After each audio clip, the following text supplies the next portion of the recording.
Oh, hey Dominique, you got yourself on mute. Good evening, good evening. How are you? How Good are you? evening. How are you? It's so good to Uh, see you. Listen, it's so good to see you too. Like we didn't see each other last night, but But hey, it is all. You know it what? is what it is. You have turned out to be one of my favorite people, and Oh, we had no connections really. hmm, Actually, no, we never had any connections prior to hmm, us doing OPOV together. And you yes, have really turned. And then, like the first few seasons, we never really had a connection. But then I don't know what triggered us yeah, starting to chat outside. Oh, I think it's because the bullshit within the community. We would talk to each other about that, yeah. and then it just blossomed into to something else. And I'm very grateful for the opportunity to be getting to know you and just to spend this time with you. You're always such a great time, and I just love the person that you are. So that's why I'm always giddy when I get to talk to you. And Same so here so though, please. Dominique. Same here. Same here. Thank y'all for tuning in on another Thursday night with me and Dominique for Beyond the Filter, our podcast where we get to talk to people from all walks of life.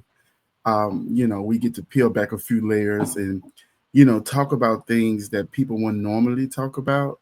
I always say Mhm. this, that things look so glamorous on the outside, but sometimes on the inside, sometimes we're dying. Sometimes we're asking for help. Sometimes we're needing somebody to understand us. Sometimes we needing to say things out loud so that we can release it sometimes. So we like to do that over here.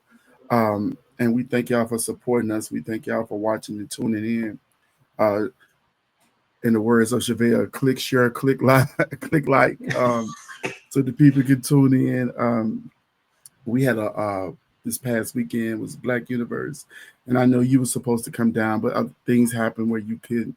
And we was gonna do like the red carpet and talk to the people and see what the people had on. Talk about who do we think should win and who are we supporting.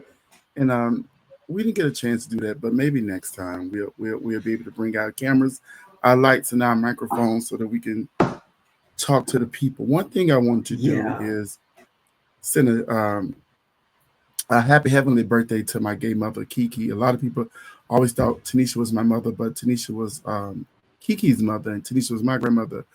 And I just want to send a happy birthday out to her. She died in 2017. Like Tanisha Mm. died a month after her, like almost a month after her. That drove me crazy that year. Wow. 2017 was not a good year for me. I lost two of the closest people of my life. Okay. Um, Okay. but I always have them with me, and I'm thankful for that.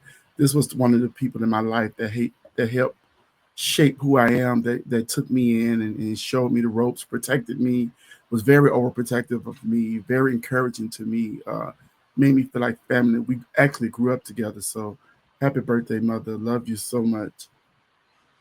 So You so too. can Thank so if I may ask, to lose people that you loved so closely and they you. Hmm. passed away so close together, Hmm.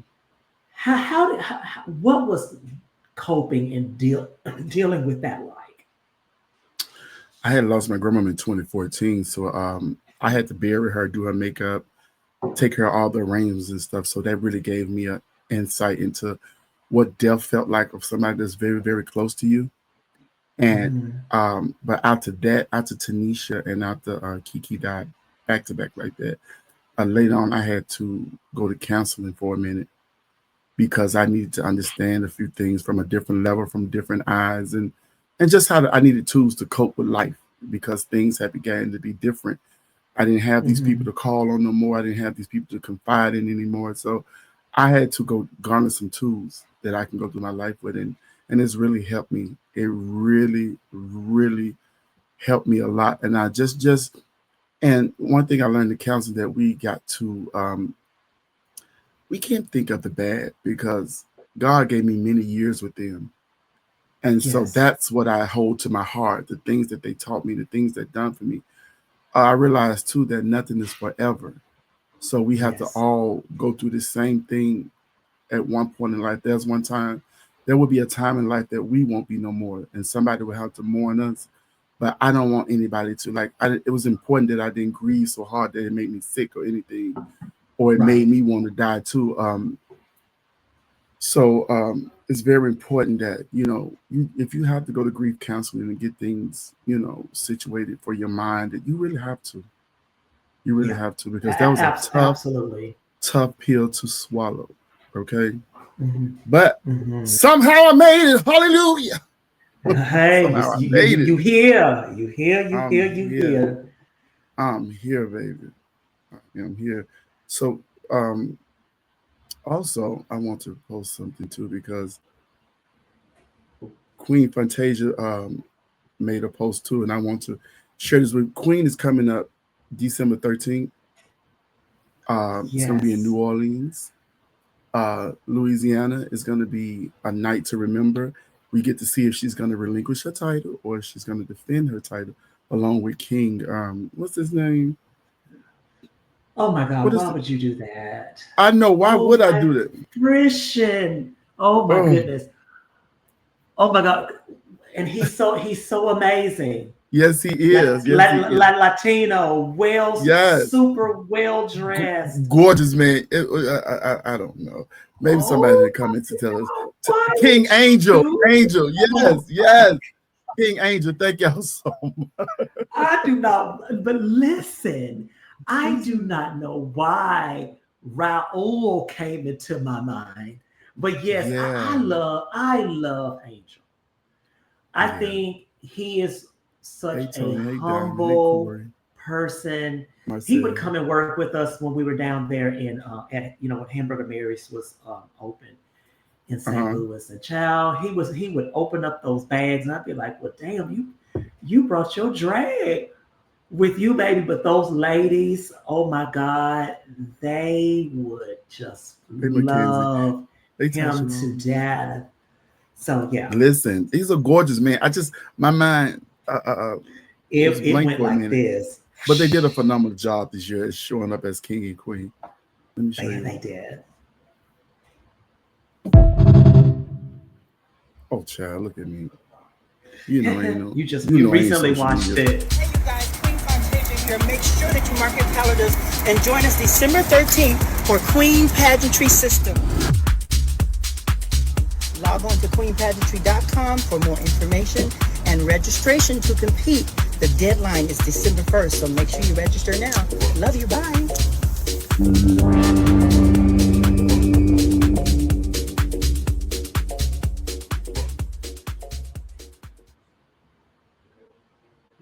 And make sure y'all register. If y'all competing, December the 1st is the deadline. Get your things in order. Get your plans in order.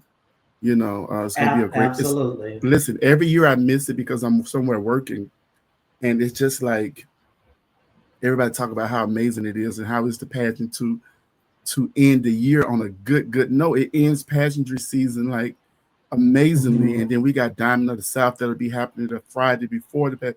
Will you be there for that as well, Dominique? Well, I will get there Thursday. I Oh, do baby, believe you'll be in the studio. I missed Diamond of the South last year. Because I got there so late because I think I got there Hmm. Friday, but I got there late. So and they were all going out to it, and I said, "Oh, I just wanna lay down. I just need You to just lay need to lay down." down, honey. Did you bring Yeah, but did you bring your little toy with you to the hotel or something? Did it wear you out or I, something? no, I didn't. I was just mentally just exhausted. But child, let me tell you something. What picked me up was that Flame Monroe, who MCs the pageant. Yes, Flame is a mess. Shout out to She's Flame. always the hostess for the pageant. She's so entertaining. She's so funny. Yes, She's she is. so engaging with the audience, and she's not up there where you're going, oh my God, please tell her to hurry up, like you see at Yeah. some pageants. Come on Uh now, huh. because she knows when to be quiet and let things roll. But baby, let Well, me tell she's you a something. timing Once girl again, too. She got good timing. That's being a great comedian. so that was my first introduction to the lovelies, Oh and my God. honey, I was feeling quite lovely, and so it's a wonderful pageant, and just being there in the space, the environment that they create is Yeah. so welcoming. It's Mm-hmm. so fun. It's enjoyable. Everybody's having a good time, and the Yeah. competition is really, It's really good. fierce. It's fierce. Yes, it It's is. fierce. Mhm. Listen, I heard the shout out to Flame. Flame be having everybody be in that audience on them lovelies too. Them they don't know who the fuck they looking at sometimes. Dominique, wait a Honey, minute what now. did Did I you go do? jump in the beach? No, I don't know what I did. Come back God, out that honey, I'm beach, gonna girl. go We got out and let me go out and come back, and you keep on going. Because I think I did something. I think my what you hand do? accidentally touched. You know what, Okay, Trent? I have. go on out and come back in, girl. Let me go out and come back in because I don't like this. God bless me. I thought you wouldn't have jumped in the beach, tried on your swimsuit or something. Go on out. As we wait on our girl to come back, um, our guest today is one of the most highly decorated female entertainer in the business. She's one of my favorites. Um, hold on, she's back. Hold on, y'all. Let me bring my girl back here. I'm so Listen, sorry. we're not gonna let you go to the beach no more if you're gonna be doing all this. You Listen, know, we trying to show out. You over there my in the listen. tiki Well, beaches, no, and I'm over here in Paris. the screen on here is a touch screen on the Oh, okay, computer. So I think okay, I touched it and I think I clicked present or something. okay, okay. I was But yes, but no, telling go ahead. I was telling them about our next guest tonight. But Oh, yes. this is episode 13, right? So happy This about is that. episode 13. Wow. 13. This is 13. one. This entertainer is one of my favorite people in the whole entire industry because she's so real, she's so raw. Mm-hmm. Um, I had an incident years ago where I went off on some people, and then she just like stood in the trenches for me when everybody else wanted to throw me away, right? And it's people like that that I've loved to see when I come out, and I love to celebrate them. Like I said, she's highly decorated. You want to talk about an entertainer who's been around the world and yeah. I want her. She found her baby though. Um, a former Miss Black Universe, a former Miss Black America, a former Miss EOY, Mm-hmm. a former Miss Renaissance, Sweetheart Mm-hmm. International, Mm-hmm. International Vogue, Mm-hmm. Continental, Mm-hmm. Duval, and the list just goes on and on and on. We're so happy to have her today because she is a real person. When we talk about going beyond the filter, we think about people like this because they're so real. And Yes. sometimes we can be real to a fault. And but that's who we are. That's who we innately become because of things that we dealt with in life and people that we've encountered. They they they they make you a certain way, they make you be a certain way. And I'm so happy to have her here. Without further ado, the Whitney Houston of all Whitney Houston. Hey. Let me tell you something. Can I Ah, tell you a story right quick? I judged her yes. in the pageant, and she came out and did one of my favorite Whitney live songs. He Fills Me Up. And I remember sitting there judging her. And I reached over to somebody and I said, after she got there, I said, I'm finna go. They said, you got to finish judging the pageant. I said, I've seen enough. Oh, you were ready to be done. The pageant had I been was ready to, won. and talent was the second category. I said, I'm done. I ain't got nothing else.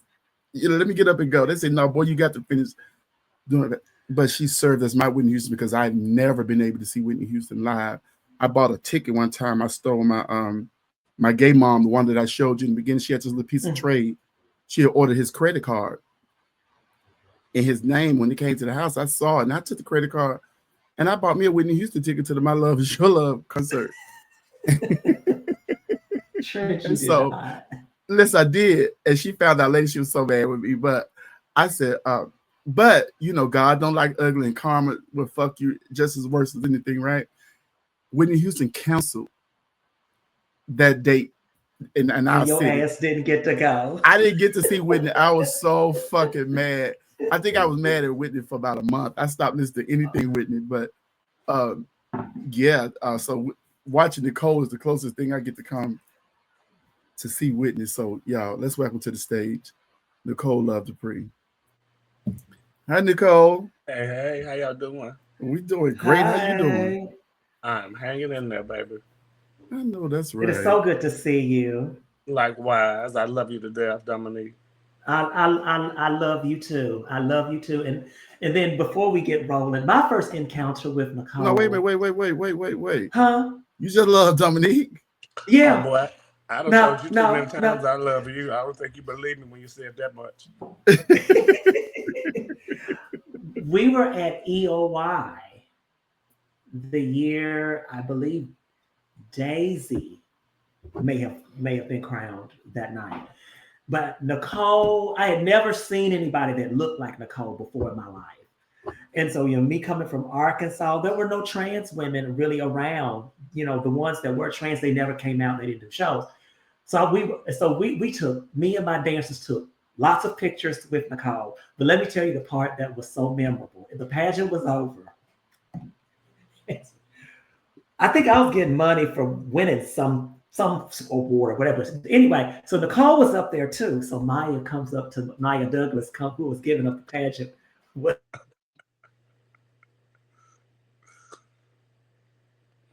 Oh, good. The Wi-Fi not working. Necole got first runner up, I believe. And so she says to Necole, she said, you were just so wonderful. She says, I just think, hey, just come up with another pageant, come back work on another package, come back next year. You're going to be fabulous. And Necole turned her head just like this and looked Maya up and down. And she said, I was fabulous this year. I was in love from that day forward. Lord have mercy. One thing Necole gonna do is speak her mind, baby. Necole, thank you for being with us tonight on this good old Thursday. You could have been anywhere in the world, but you chose to be with us, and we love you for that. Thank you for having me. So, can you start off by telling us something about you, like your childhood? Where did you grow up at? I grew up in Chicago on the West Side. Had a regular family, Christian, go to church life. Mm-hmm. Like everybody else, I was the baby boy. So my mama was very much, you're not going to turn out like the rest of them. And she was right. Yeah. But basic middle class upbringing. Nothing no different from nobody else. Okay. When did you think that you was different from everybody else? As far back as I can remember knowing better. Okay. And what was that like? Did your parents, did they know, or did everybody already know, or was there like coming out period? Yeah, everybody knew it was something, even at that early of an age. Okay. And I mean like young. It was an awareness I had that I knew exactly who I was.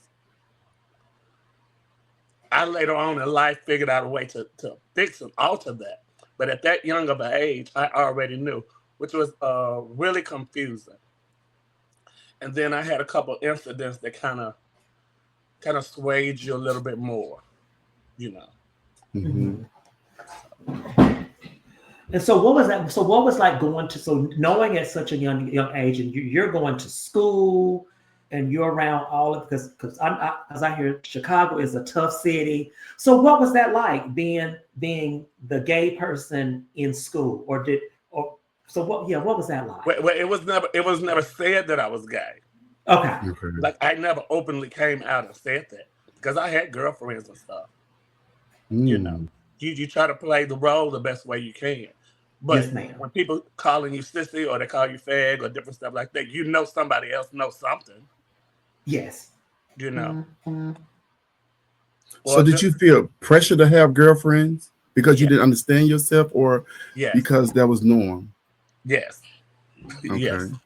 There was a pressure to be that way for where we lived, Mm-hmm. And nobody wants to be scrutinized, especially as a child, Yeah. So you do what you can to camouflage that, to keep the eye off of you. Mm-hmm. But it's only so far you can go with that. Yeah. Yeah. You can And so fool what some type of the of, people oh, some of sorry, the sorry. time. Right.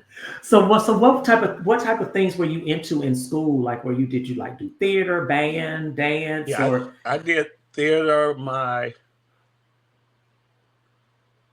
freshman and my freshman year. My second year, I tried to run track, and then by the time I got to my junior senior year, that was the first time I had ever gone to a public school, Mhm. Okay. my junior and senior year, and by that time, I already knew what I wanted to do in life. Okay. I Which was wanted to what? be, I wanted to be grown. I wanted to do whatever it is I wanted to do, and I wanted to get out of my parents' house. What age did you leave your parents' house? 18. 18. And did you stay in Chicago or did you migrate away? Yeah, I was still in Chicago. I Okay. was there for a few years because I moved from Chicago like 93, like 90, the end of 92, 93, something like that. Okay. Yeah. Okay. To Memphis of all places. Memphis. Yeah. Memphis used to be the shit back then, though. You don't think so? Yeah. It was all right until it wasn't. Until it wasn't. So what club was open then back there in Memphis? Because I of Escape course Escape. I remember them and talking about Club Escape, but I missed this. Incognito. I came around incognito time. I came out 99, 98, 99. So as you learn about yourself, and I know you said you never said out loud that you was gay, like growing up. But at what age did you ever have to have that conversation? Yes, yes. By this time I had moved out of my mom's house. Mhm. And I don't know, I was coming over there for something. To either get something or pick something up. And it had been a while since I had saw like my mom and all of that Hmm. after I left. And she said, "Boy, what is wrong with you? Walking around here with your eyebrows all arched and your nails buffed. Is you gay?" Yes. Mm, And she was really taken aback by that. yeah. Okay. And then she said, what you mean you gay? You fucking somebody in the ass, or they fucking you in the ass? Say, I don't ask you about your sex life. Please don't ask me about mine. I know that's right. And I always wonder why they always go to our sexual needs when they think about it. Because because in their era of growing up in those times, and even just when they were growing up, Uh-huh. it was considered a perversion, Oh, got Mm. you. Got you. being gay. And being Okay. gay immediately meant you mess with little kids. So Mm, Mm. that's where that stigma in the black community comes from, whether people know it or not. right. Because And being it's gay ain't just started. Being gay have been around since the beginning of time. yeah. They When want to you make it seem like it hasn't, or it's something newfound, but it's not. right. Mhm. People been secretly gay all their lives. Yeah. What's But the hardest in thing? those times, it was considered a perversion, and you were a pedophile, or you like little kids, or Yeah. that kind of stuff. So I that gotta keep always my stuck kids with away from people, you. and that's why the church have carried that on for so long. Mm, Which gags me, consider that's where you find the most pedophilia ever is in the church, Yeah. Hmm. yeah. and that's whether it's a Baptist one or a Catholic one. Right. Mm, Right. So wow. what did that do to the dynamic of the relationship between you and your mom after she Uh, asked you that and she reacted in that way? But so did that affect your relationship at all? yes, tremendously, because we stopped talking for a long time, and then in the midst of all of that time passing, I had already started like taking hormones and all of that kind of stuff. Okay. Mm, See, I wasn't even out as a gay boy long before I started turning into a girl. Okay. wow. Who was some of the first entertainers you would see, or first trans girls? I know they didn't call them trans girls back in the day, but who was some of the first people you see that even made you want to start like taking moans and being a girl? Where the first person I saw I never knew was trans, which Okay. was Candy J. Hmm. Candy J, who sang Sweet Pussy Pauline. Yeah. Hmm. Candy J's grandmother lived 2 blocks down from where I lived. Oh wow. But I would see her driving past in her Mercedes, but I never knew that that's who that was. the very first queen I ever saw, and it just blew my mind, was CANDID Love. She was dancing at I had ended up going to this club. It's called CK's. Mm-hmm. And as I'm walking in the door, I see her coming onto the stage, and I was gone from that point. I tried to put myself in every situation I could to try to meet her. Now, mind you, I knew who she was too, just from the hood, but I didn't know because them girls was like real as rhyme, Yeah. Yeah. you know. Yeah. And so, but I saw her in the club, and it was at that point when I started meeting other people. I found, oh, you can take hormones to do all of this kind of stuff. So did So you want to be seeing, a oh, wait. No, so wait. did you want to be a girl because you want to be like live your life as a woman, or was this to be an entertainer? Because I hear a lot of girls from Chicago say they did it to be an entertainer, and I never understood that until I was around certain girls. It was both. It was both. Both at the same time. You can have two things at the same time. Oh yeah, two things. Because when did you realize that that was your truth? And Very that's what young. what I you always knew. felt like I should have been a girl. Okay. See, and that when it's in your mind like that, before you even find an avenue to become what you want to become, it's already been set in motion. Yeah. You know, Yeah. you just have to find the means or the way to do that. And then once you find that out, that lets you know even more if you want to do it, because you will continue to pursue that. Although I did go for years with no work, being where I was, you know. That's why I always get thrown about that universe stuff. And what happened with Universe? Because at that time, you know, after Jacqueline, it was Sasha. Okay. Then it was Stasha. Okay. Then it was Raquel. And at that point, that's what the face of Universe started looking like. Oh, the girl with work. Yes. And you didn't have any at the time when you first did Universe? I had hormones. Just hormone breasts. Okay. And did somebody say that you had to get work to meet that criteria? Yes, kind of, sort of. It was the powers that be, Craig and Archie. Oh, really? Yes. So they said if you want to be taken seriously to win this is what you needed to do? It was a whole bunch of insinuations. Okay. But like I said, when you're that young and impressionable, you know, and the powers that be, yeah, you're going to listen to that, especially if you're thinking that's what you got to do to win, you know. So did you ever want body work, or you was fine with what the hormones had gave you? At that point, I think I was just fine. You were just fine with it? At that point. Okay. So are there ever... Because that year of preparing for the pageant, I got a lot of work that year.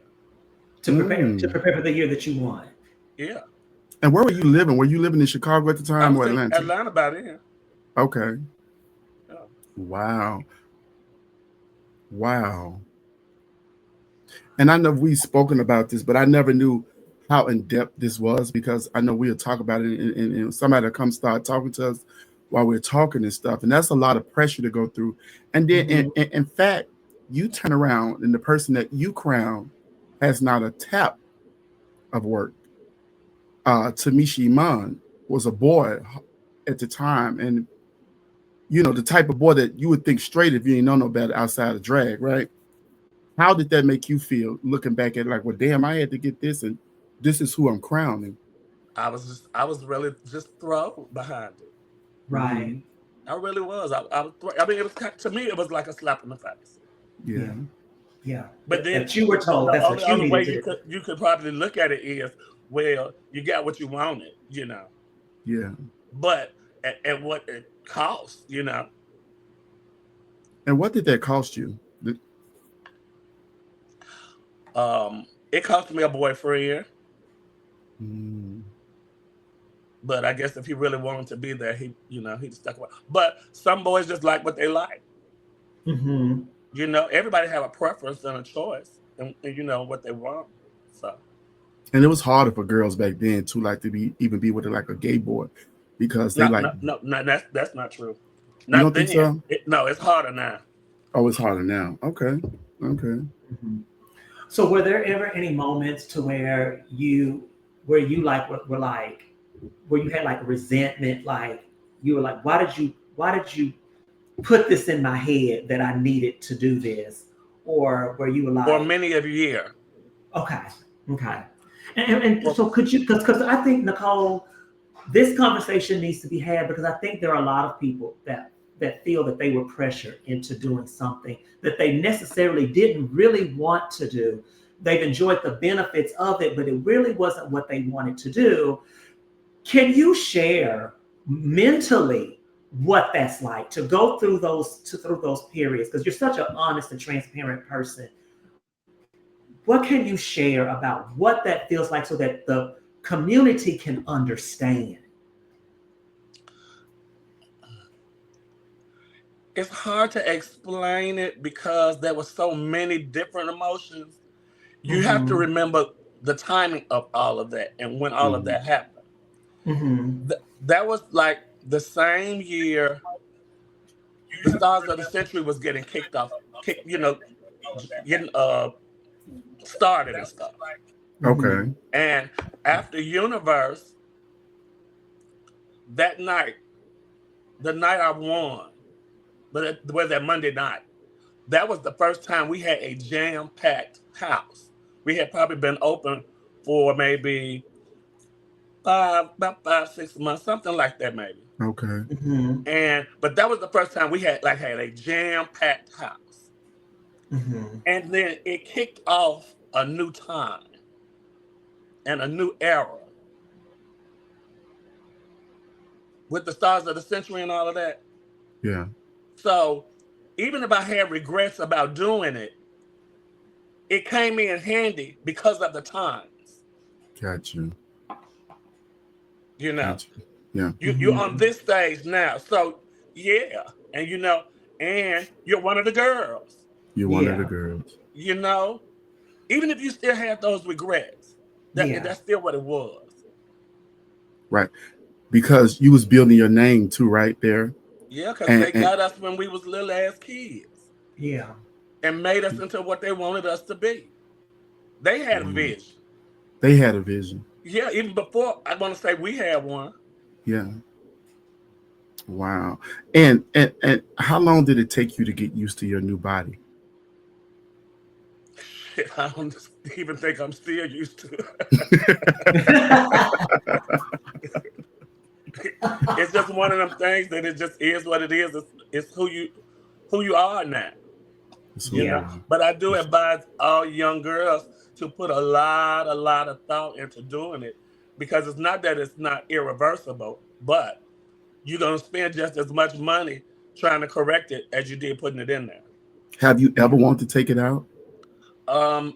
As of lately, I would like to change some things. Okay. Okay. I think when you've lived your life a certain way for so long, it'll be hard for you to adjust at such a. I'm 52 now. Ain't no. Yeah. Mm-hmm. The only thing I can do is enhance it and fix what I can. Mhm. Okay.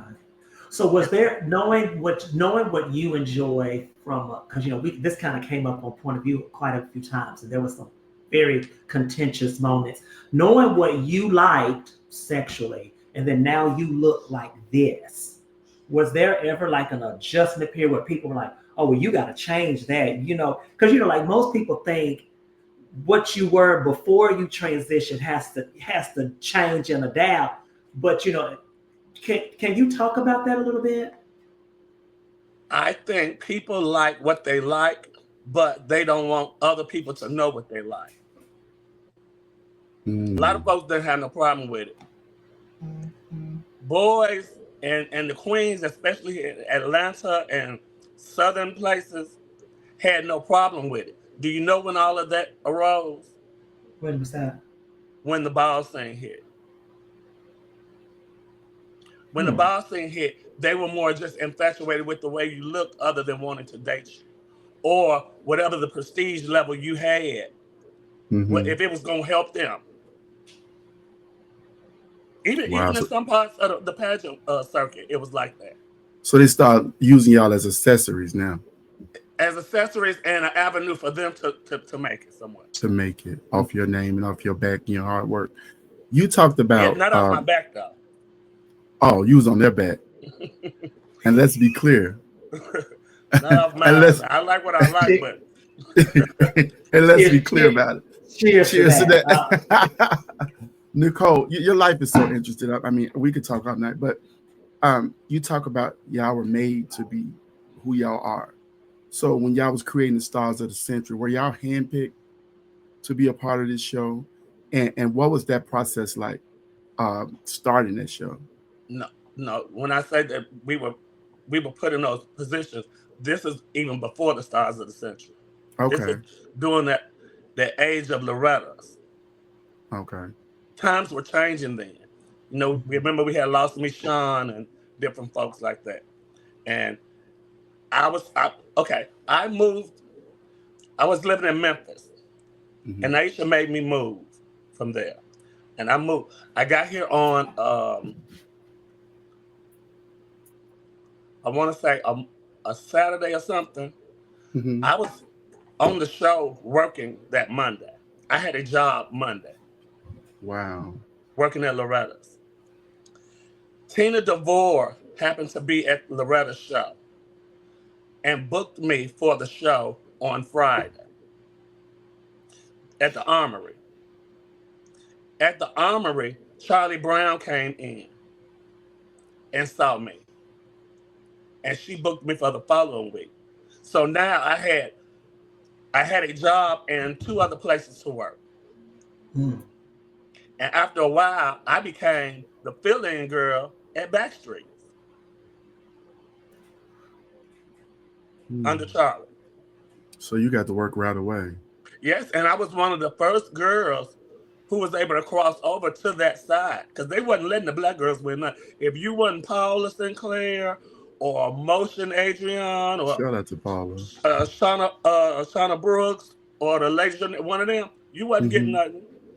Right. No. And so how did you cross over? What happened to make you cross over?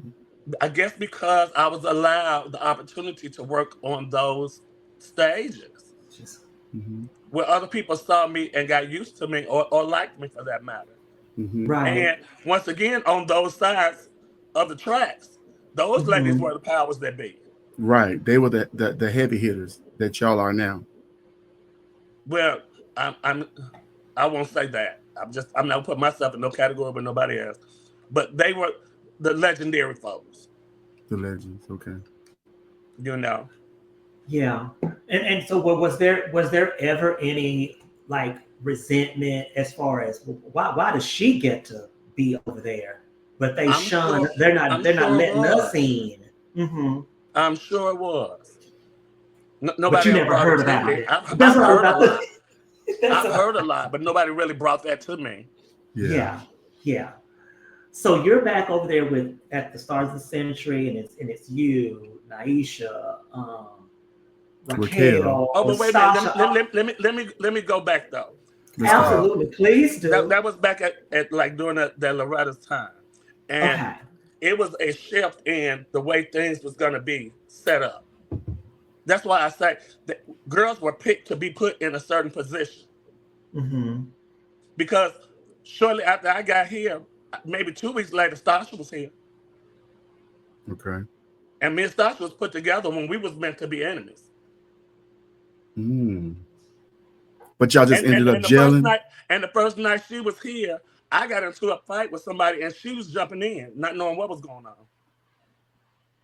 Oh, y'all had them hands back then? I still got them. I know that's right, Necole. So did that make you and Stasha very close around that time? Yeah. And Stasha's your sister, daughter, niece, what? She's actually my niece, but we wasn't really raised like that. Okay. Y'all forget, see, we was both raised in the Aisha house. Okay. How long did you stay in Memphis though? Like when you went to Memphis? Maybe Because you had to have left before I came out. a good 6 or 7 months. Oh, not Oh, long. so she didn't stay long. She didn't stay long. Oh no. Now, when I first got there, they was in love with me, and I was the T. Turl gave me the job at Escape. Amber helped me get the job at Incognito. Everybody was loving me until Portia Sanchez came home from jail. Oh, stand up for right. La Portia Sanchez was the girl of Memphis back then. Yes, she was. Yes, So she was. it wasn't enough room for us. And when she put her foot down that she didn't want them to like me, they went out of their way and did everything to be that way with me. So that's when you made the decision, hey, it's time for me to get up out of here. Okay. So once again, I want to circle back to, so what was it like? Because all of y'all are now like the icons of the community, everybody that's on the Stars of the Century. What was that like for y'all to do all of this growing and maturing all together and creating one of the best showcasts ever in this country? In the country, absolutely. You knew it was something going on. You know, you never pictured that 26 years, 27 years later that we would still be doing this show. But you knew it was something bigger than who you were. Mm-hmm. You know, when you would go out of town, like back then, they would book all of us together. Me, Raquel, Stasha, JB, Naisha, Sophia, Dominique, they would book all of us together. We would go to a town and get there, and the girls that were on their show were doing our exact numbers in the costume that we did it in, maybe a different color, but they were doing our same number. Wow.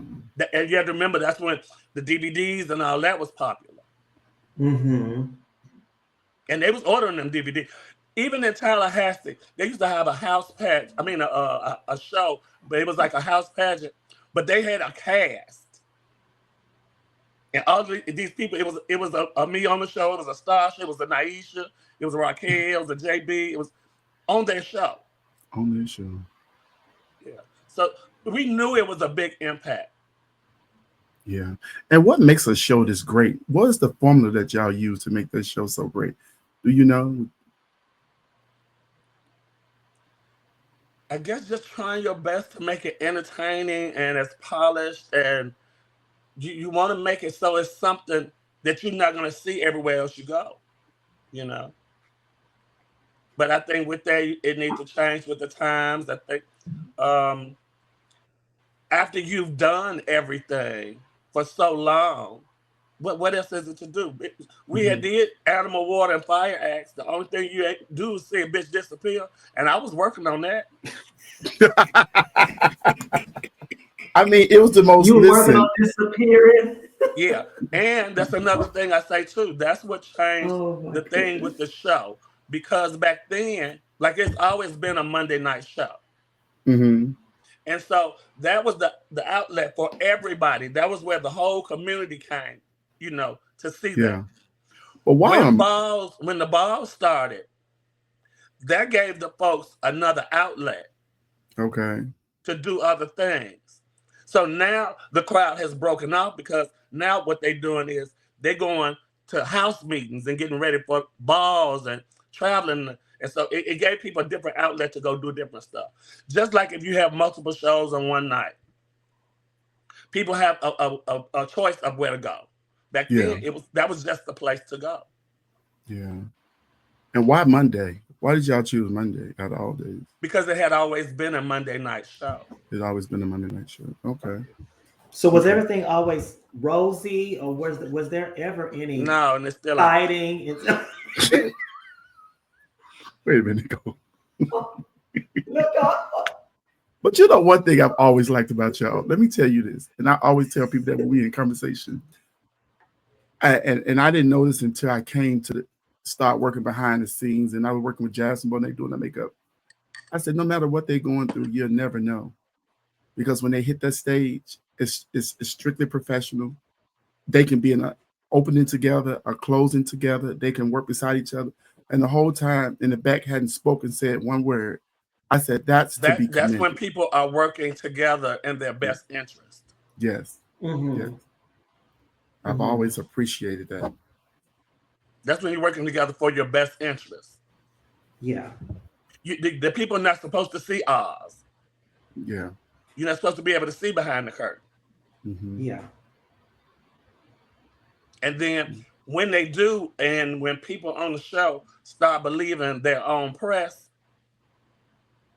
that can cause a division. It really can. Yes. Yeah. It You really know, can. Yeah. Did you find it? Did you find that you guys were competitive against each other? I was never competitive with them. Was anybody competitive with you? I don't believe so. You don't believe so? I don't believe they ever saw me in their line Really? because Why I do you stayed feel out of their that? line.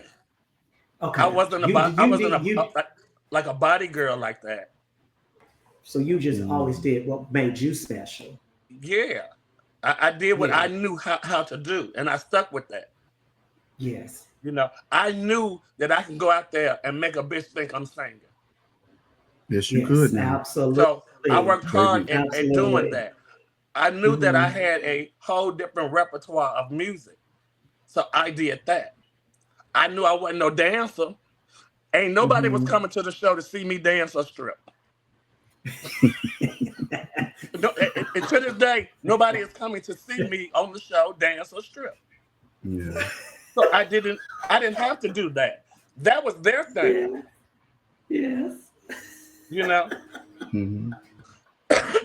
I love it. Oh my God. I just love how raw and honest you are. That's why people I mean, love you. but that's just the truth. That's the truth. Yeah. That is so awesome. So then outside of the showgirl life, you win Black Universe, and then you start to have your eyes on the prize of winning other things. What system was that you first began to pursue, and what inspired you to want to be a part of that system? You mean after I won Universe? Yes, ma'am. Oh, I knew it was Kiwi. I don't know if you know Kiwi, but I know you know him. Yeah.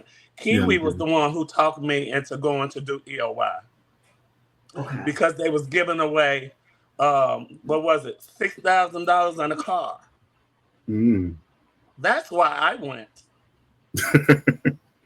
Yes. And go to show you how things work. When it did the pageant, and all I kept hearing the whole entire time was Angel Sheridan, Angel Sheridan, Angel Sheridan was gonna win, Angel Sheridan gonna win, all this.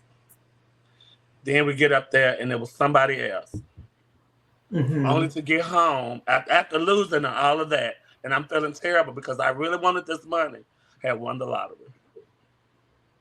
Wow. What? How much was that lottery, girl? I think it was about 5,000, 6,000. Oh, you got your coins back. Wow. So you You got your coins. money in the end. Mm-hmm. Yeah. So what? So you ventured off to the crossover pageants before most did. I know a lot of people's doing. We were still on the Black pageants, winning Black Universe, winning Black American stuff around there. You started venturing off. Is that what made you a crossover name? Because now people know who Necole is. I think it made my name bigger. Mhm. But you know what? I was too young to appreciate any of it. Mm-hmm. I mean, I peaked so young that I didn't. I mean, I just didn't know. You know, all I knew was learn you some songs, get you some nice clothes, Yeah. and go. Who was the girl that you looked up to the most when you came out? Sasha Valentino. She was the girl. But when I look like we always we share that Whitney thing, right? I love Whitney. I love Whitney at all phases, right? When did you start perfecting, and who did you see do that, and what made you start honing in on your craft of being a Whitney Houston impersonation native? Now you're gonna gag at this. So what was it? Trying to think what album. Is it My Love Is Your Love? I think that may have been it. when she on the cover with the gray dress and the blonde hair. Yeah, when she's doing the little stance down there. Yeah, the nip. Okay, so that CD had came out, and that was the Dolce & Gabbana dress she had on. Okay. And back then, I was in the house of Escada. And my house father, Tony Escada, bought me that Dolce & Gabbana dress. Oh, wow. To wear to a ball. Wow. Just a tip. Yeah. And me and Raquel were out shopping. We was downtown. You remember Jen's Wigs? I don't. Huh? I don't remember that. Jen's Wigs. It was right around the corner from the Palace. Nonetheless, we was in there, and I saw this blonde wig. I said, "Oh, bitch, look at this! I'm gonna do Whitney Houston on the show." So that was 99 era, right? 98, 99 era. And that's when that started. Okay. Mm-hmm. And then I would do it on the show, and Naisha and Sophia would make me do like random songs off of there. And like I knew all the songs, you know. So and that just had become the thing, you know, like, oh, just do Whitney. And it was like, well, bitch, you look just like her. Just like her. And then when the biggest Whitney Houston fan started going totally crazy, and somebody, no, you look just like her. You look just look at this. You look just like Trey Reese. Trey Reese.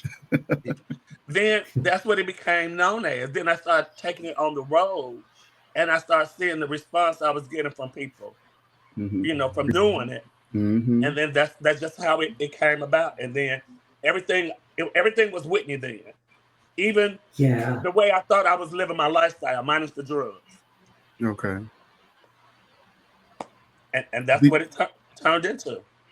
Yes, because I remember you even did it for Talent for Black Universe when you won. Mm-hmm. I Say Yes, Boy.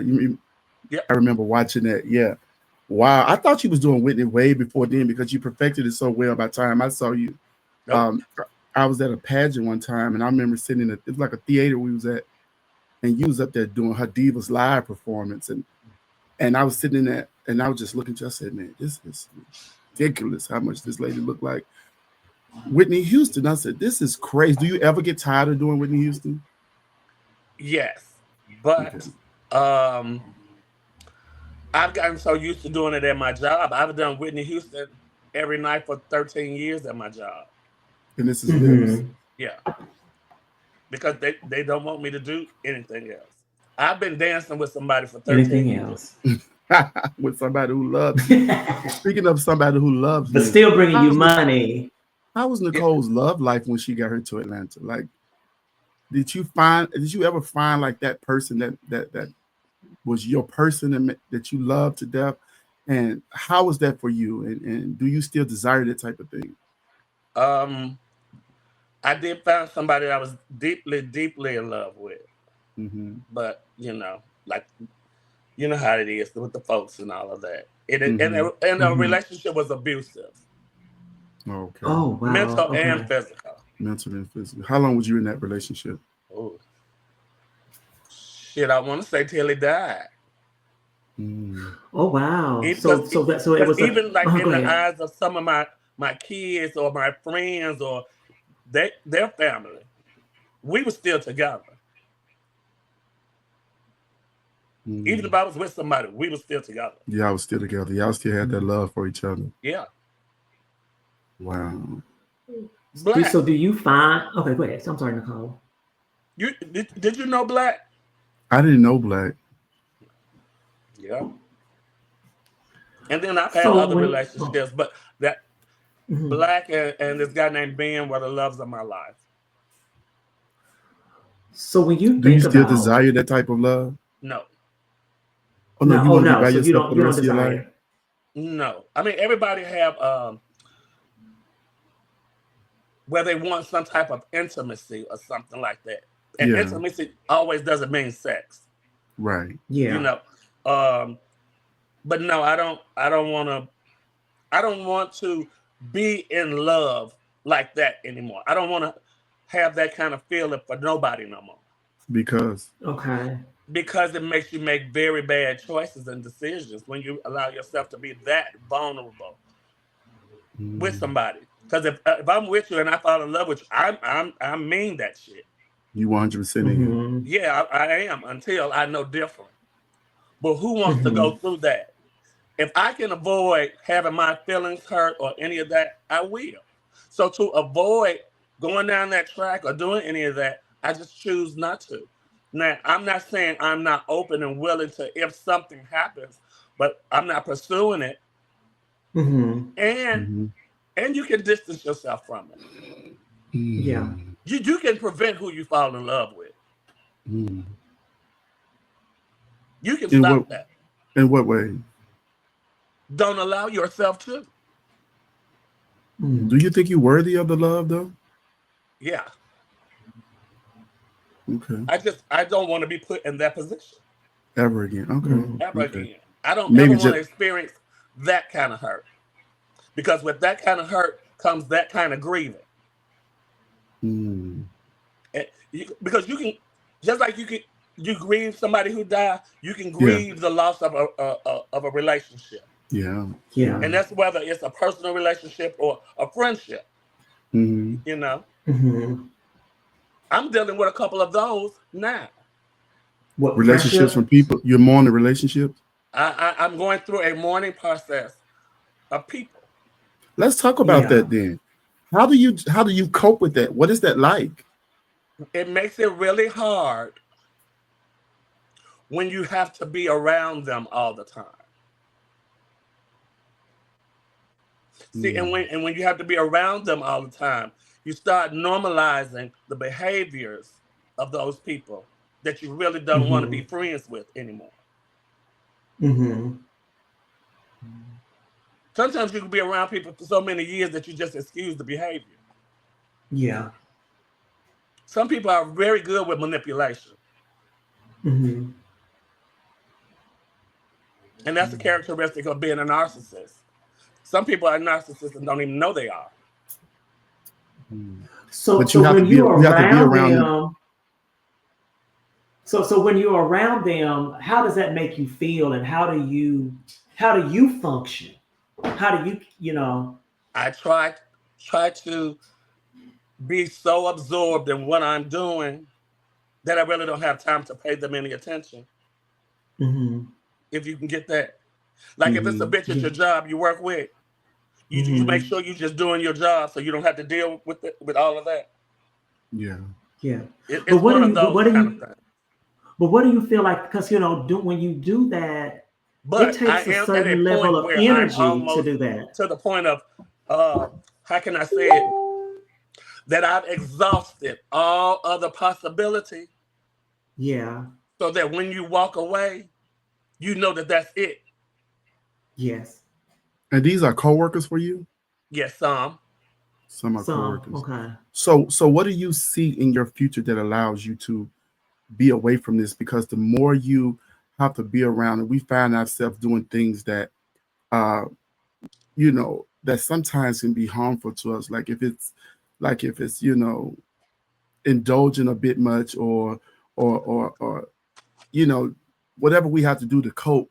These people are sometimes the catalyst to make us do this because all we're trying to do is really survive in a space that sometimes is all we know. Because I know for me, like I really want to do something else in life, but makeup is all I know, right?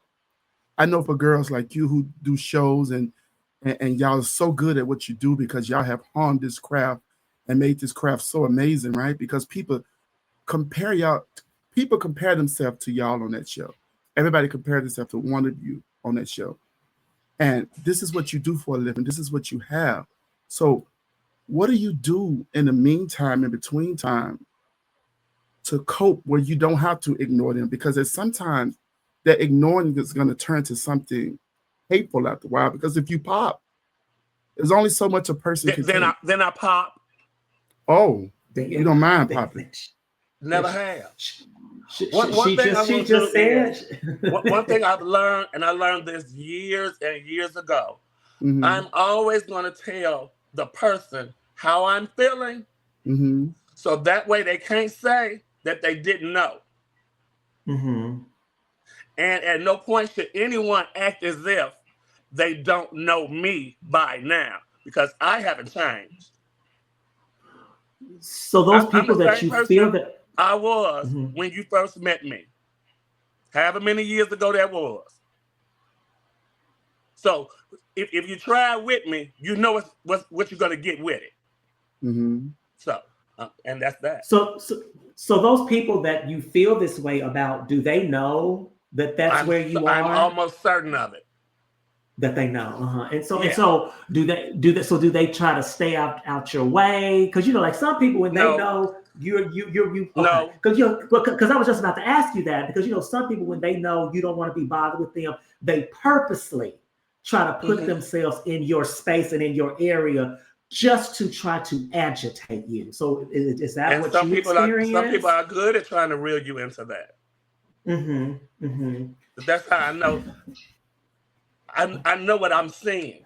That's why, like I said, when you've exhausted every possibility, because when I'm in for something, I'm in for it. That's why it's taking me so long to leave certain situations, because I've put in and invested so much. Yeah. But when I'm gone, ain't no coming back, because I'm gone now. Okay. And that would probably make it much easier on me too, because there's a lot of folks that if I didn't work with you, we wouldn't have no contact.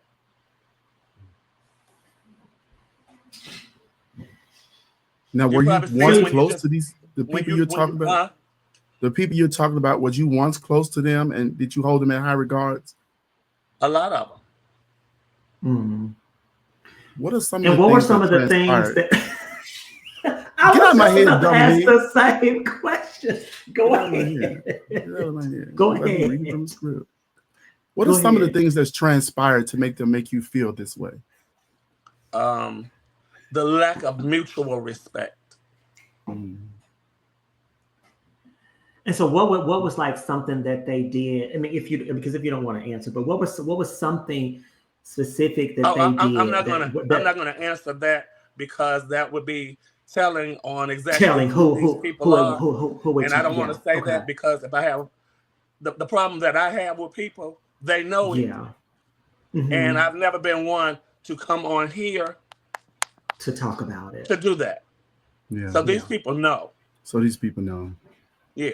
So where did this "I'll pop off" come from? Where once I'm there. Yeah. Where did that all stem from? Where does that all derive from? Because I can only hold it back for I can only hold that back for so long. You never know what state of mind a person is in when you're fucking with them. Absolutely. That's why I be so in fear of white people. Because when they're around, you're never by yourself. You're never lonely, because they're always gonna be in your business. But you walking up to this person, or you starting with this person, you never know what state of mind they're in. You never know what my entire day have consisted of. And then I get to work and have to deal with something else. You don't know where I'm at. Do you feel misunderstood? A lot of times. And why is that? I feel like that because sometimes people just really don't want to see your side of things. And I've learned that when people go out of their way to be a particular way with you, it's something about you they can't take. When people like you and you have an attitude about that, it's something about you they can't take. Some people are upset that they really can't live their fullest life. Because if I'm living mine and I'm getting the joy out of mine that I want, don't let that bother you. Yeah. What does people forgiveness look like to you? And they judge you for that. But people do just as much other stuff that if I want to judge, I could. Yeah. Now you talk about these people, right? What does forgiveness look like to you? Have you been able to forgive them so that you can move on? I've tried forgiveness on several occasions, only for Mhm. that to come back and happen so many more times. So there's no point in me forgiving because you were It's never beyond. sorry in the beginning. Yeah. You never It's saw. okay. Yeah, because sometimes it does When get my beyond feelings that. when my feelings don't matter and yours are always supposed to, I see. When I stand in loyalty with you or be some type of way for you, and I don't get that in return, I see that too. You You know. see that? Mm-hmm. So sometimes you just navigating. You know. Hmm. So when And you I do what dealt I with do those because times, I love what I do. what you did? Mm-hmm. I love when I can look out in the audience and see that I made somebody night doing something. I love when I Hmm. be over here at Lips and I do the Arista show or something, and I see people cry when I do it. You know, that means something to me. So when you Necole, have when are those you the most moments, happy? and you, You say what? When are you the most happy? Mainly when I'm in here. In your When I be home? in here enjoying my rent. Yes, because Atlanta rent is high. Yes. Yes, Lord. I enjoy it all the way to the first, then I pay them again, and I got another 30 more days I can enjoy my rent. Do you get anxiety when you're around people?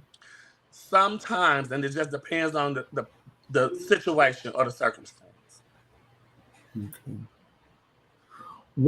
what would you say is one of the biggest misconceptions that people have about you? That I'm purposely rude when I tell the truth. Hmm. What I try to do is I try not to give any advice unless I'm asked for it. Hmm. And I try not to give my opinion unless I'm asked. So when somebody asks me something, I give you my opinion. Don't get mad at me when it don't align with yours. That's just like when with judging of pageants. Just because you're on the panel doesn't mean that I can't see things a different way. Mm-hmm. Hmm. And I've had a problem with that. You know, Yes. my opinion not fact either. But you did ask me how I feel. Yeah. You know, Mm-hmm. that's just like I hate when people get mad with you about your opinion or if you don't agree with yours. Yeah. We just had this situation happen a couple months ago. The shit with Cheyenne. Mm-hmm. Yeah, I did have an issue with that. And you talked to me about that too, about the issue of what with the Cheyenne thing y'all had going on. And you read me too. But the thing is, how did that make you feel in that back and forth right there? Well, I was aggravated first because I never even said her name. Okay. I never once mentioned her name. But then she came knocking at my door like I wasn't at home. And so my thing with it was, well, you agreed with everything that was going on all this time and wasn't saying nothing. You still could have just walked away quietly. Not that you Mm-hmm. weren't allowed to tell your truth, but just on mad day. Now you're mad because you weren't acknowledged. Now you upset. That man is 80 something years old. So he probably didn't see you. Hell, the most of the people that do see you don't want to see you. Oh my God. But then when she couldn't take what I was saying, then she started calling me out my name and all this kind of stuff. I had never did that. Mm-hmm. And why was it important for you to come back the next day to have your opinion about it? Why was that important for you? Because you do have one of the big voices in the community that when you post, people listen. So why was that important for you?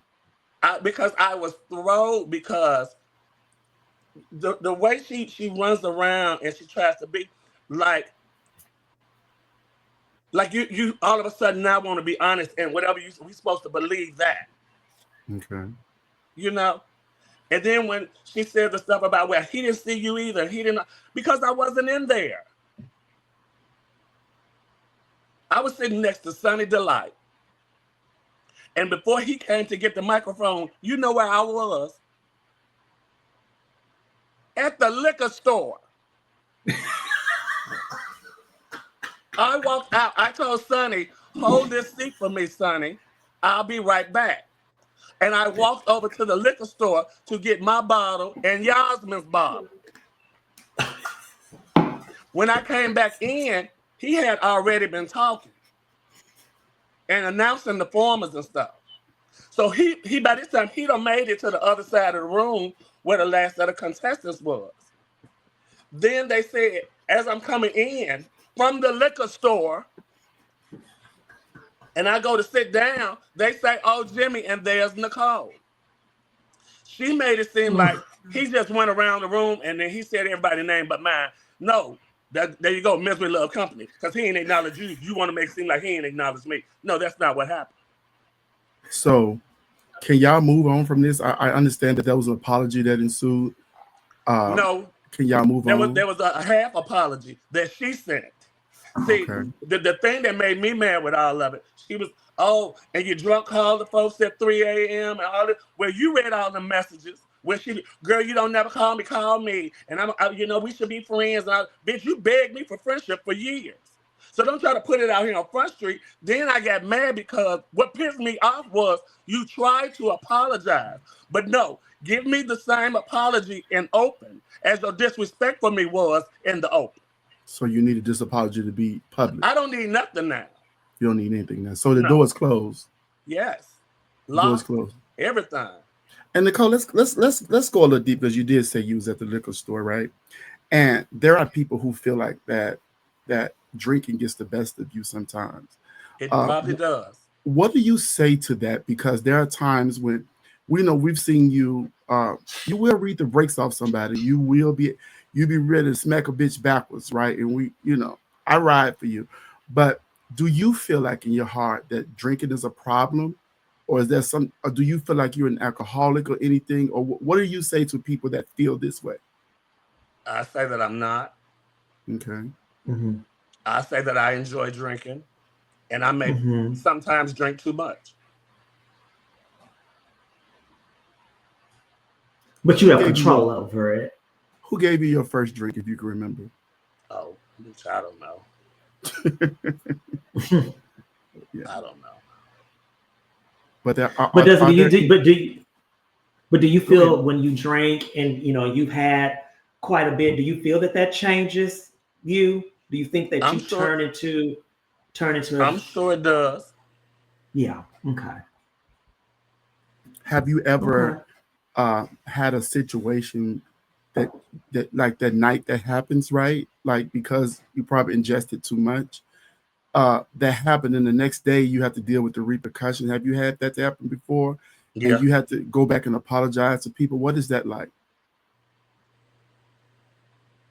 I apologize. Yeah. Because there was an incident where you and one of your children, I think this is your child, Quentin takes you, and if you don't want to talk about it, you don't have to. But there were drinks thrown in the faces and things like that. And what is that like, not being able to talk to somebody that you've loved so long and you held in great regards, and because of one situation now, you guys are no longer in that space to love on each other while y'all are here? Okay. Well, let's start off like we say about misconceptions. Okay.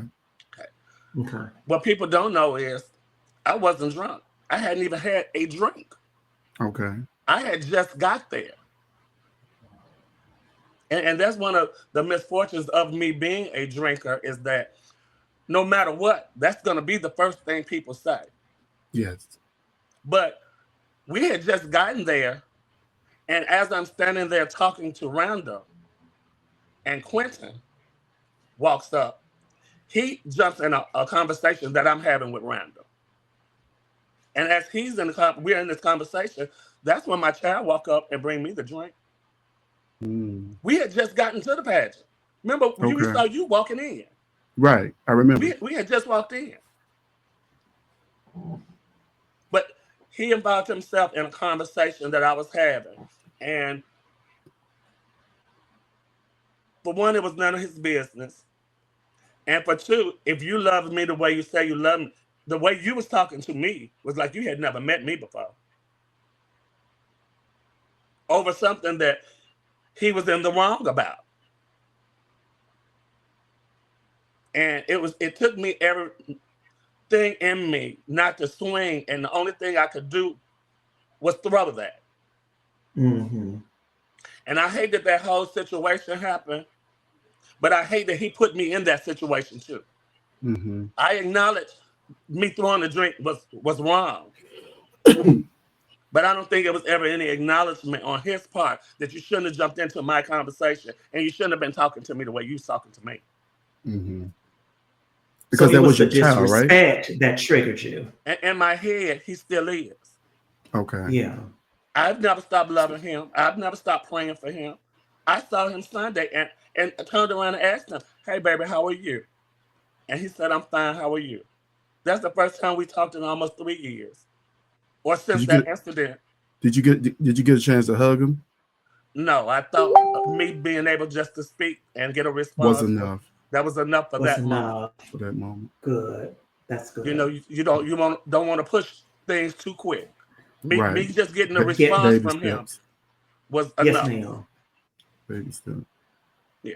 So something else that I really love about you is how you're so outspoken about the state of this country. You talked about a lot about when the election was coming, and now you're just as equally vocal about everything that's going on now. What is your assessment at where we are as a country? I think we are a banana peel away from losing our democracy, to the point that however we've envisioned America being, in the blink of an eye, it could be no more. Mm-hmm. I think racism is at an all-time high. And this just gathering the people up off the streets and stuff. Mm-hmm. That's just a opening for what is to come. You know. Yeah. It's So a sad state that we're in. So let me ask your opinion on the fact that, do you think, I mean, because I do not, I don't feel like the country ever changed. They were just in a place to where they were hiding it, but then now they're in a place to where they no longer have to hide it. And I feel that, and then I want you to share with me on this as well. I feel like as people of color, we never should have trusted them in the first place. We should have kept our foot on their neck and never felt as though they were going to allow us to just be. What are your thoughts? I don't think we ever took our foot off. I think we were fooled by some. Now the true colors are coming out. Mm-hmm. Ever since Trump stepped on the scene, Mm-hmm. he's allowed an opening for people to feel comfortable with it. Yeah. And it's running rampant. So they no longer are wearing hoods and stuff. Right. Where some of them are, They're in plain sight now. Yeah, they're in plain sight. And that's why I encourage everybody now, especially with all this ICE stuff, to get you a piece and a license to carry. Mm-hmm. Because ICE grabbed you one time, huh? Yes. They did? Yeah, we were down here at the Plaza Fiesta.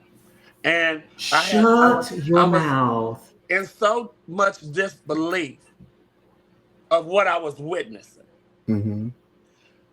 In the store, you can hear the sirens. It was me and my child Brian. You can hear the sirens. And if you know at Plaza Fiesta, you gotta, when you come around, you can come with Briarwood. They was coming down the left way from Buford Highway. They was coming down the right way, and they were in the parking lot. And the people were running out of the store. Like literally running, like grabbing their kids, running, jumping in their cars, doing all this. Me, I'm not thinking nothing. In my head, you're not here for me. Mm-hmm. So I got my bags and stuff, and I'm pushing my cart out the store. Mind you, I'm looking at all these I felt so bad for the workers. Because there was 1 million full carts in the store. So somebody had to put that back. So you get outside and they are out there and they on their thing and stuff. And the man had grabbed me by the arm. Hey, let me go. I ain't what you looking for. I'm a nigga. Is that what you said to him? Yes. And what did he say, Necole? He just like brushed past and kept going. Because they was just grabbing anybody. Mm-hmm. Bitch, they had U-Haul trucks. To put people in. Put people in U-Haul trucks. Yes. Wow. Very much like how the Nazis. Just look at the qualifications and the stuff that they are asking for in order for you to be an ICE agent. So by no means do y'all don't think none of them people who are getting recruited or taking these jobs are the Proud Boys? Mm-hmm. Mm-hmm. Are from these different Klan organizations? Mm-hmm. Y'all don't think that's happening? No, I know that's very believable because because if you remember, at first the focus in the beginning, you only heard about the Latinos and Latinas being picked up, but then all of a sudden there was a shift to where we started hearing about Black people starting to get picked up. So no, I can absolutely believe what you're saying. And it's just so scary. It's so scary. And so with that being the case, Necole, how do we navigate in this moment? How do you continue to and I know everybody will say we just gotta pray about it. Yeah, but it's gotta be some other stuff to go along with that. How do you knowing what this country has become? How do you continue to move without a place of being fearful? What do you say, Necole? Because you almost got snatched up, and had he not listened to you, you could have been thrown in the U-Haul. Well, for one, be aware of your surroundings and know what your rights are.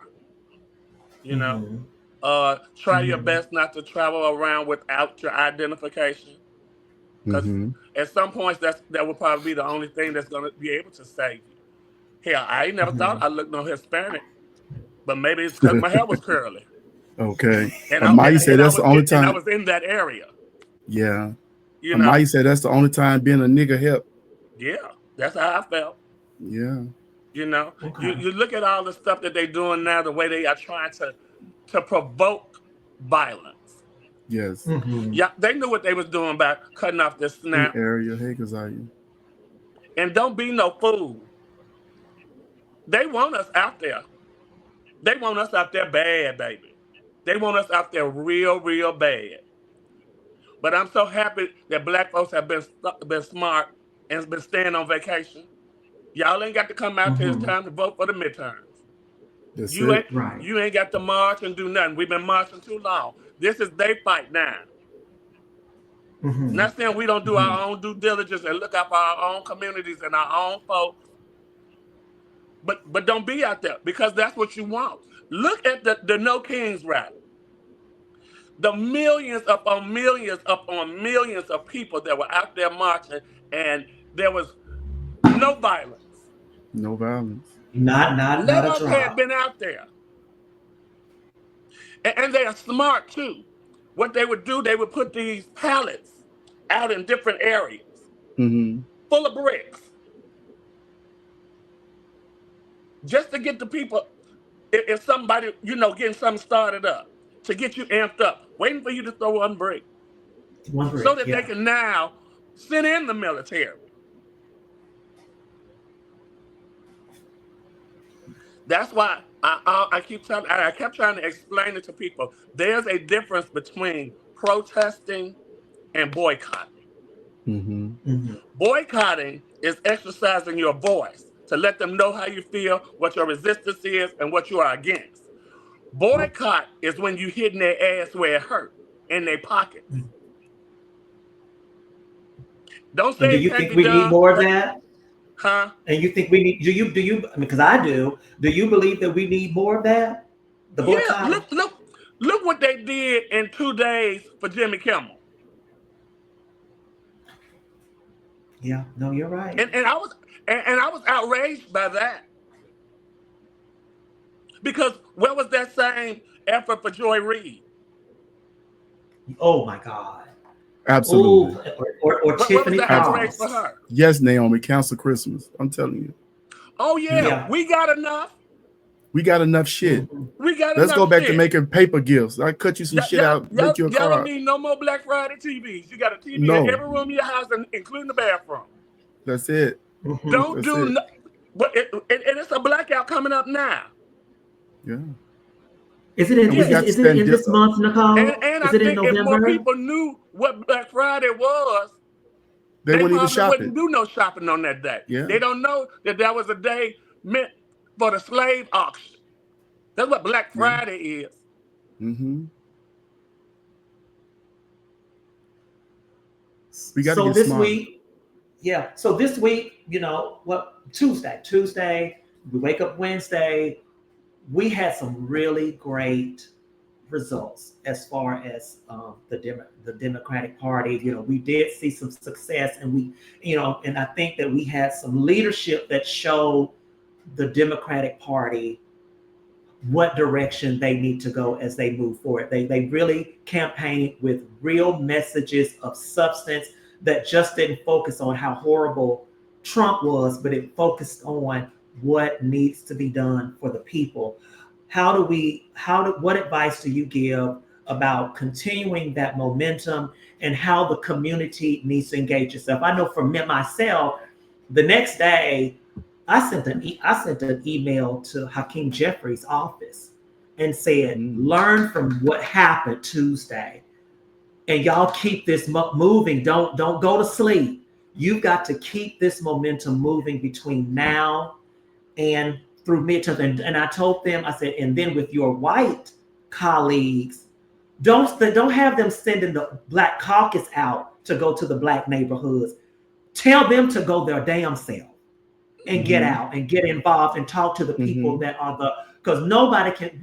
Black folks, and particularly Black women, we are the fucking foundation and backbone of this party. There's a lot that never would have happened had it not been for us. But what say you, sister? I say that they need to use the strategies that those people used in those senator and gubernatorial races. Um, Mm-hmm. you have to link, and because they stop trying to make it all about Trump. You got to Mm. make it about what you can do to help these people with their economic problems. Right. But what you can do is still tie that to Trump because Mm-hmm. and let them know it's his policies that have put us in there, in this That's it. position. That's it. And by no means think that these people care about you.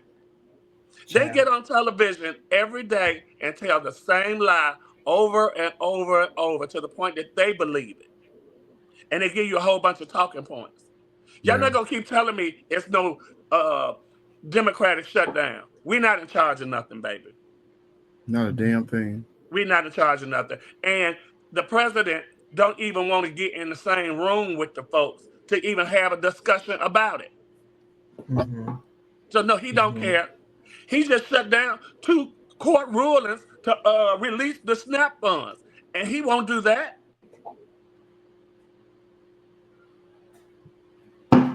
But y'all got $40 billion to send to Argentina.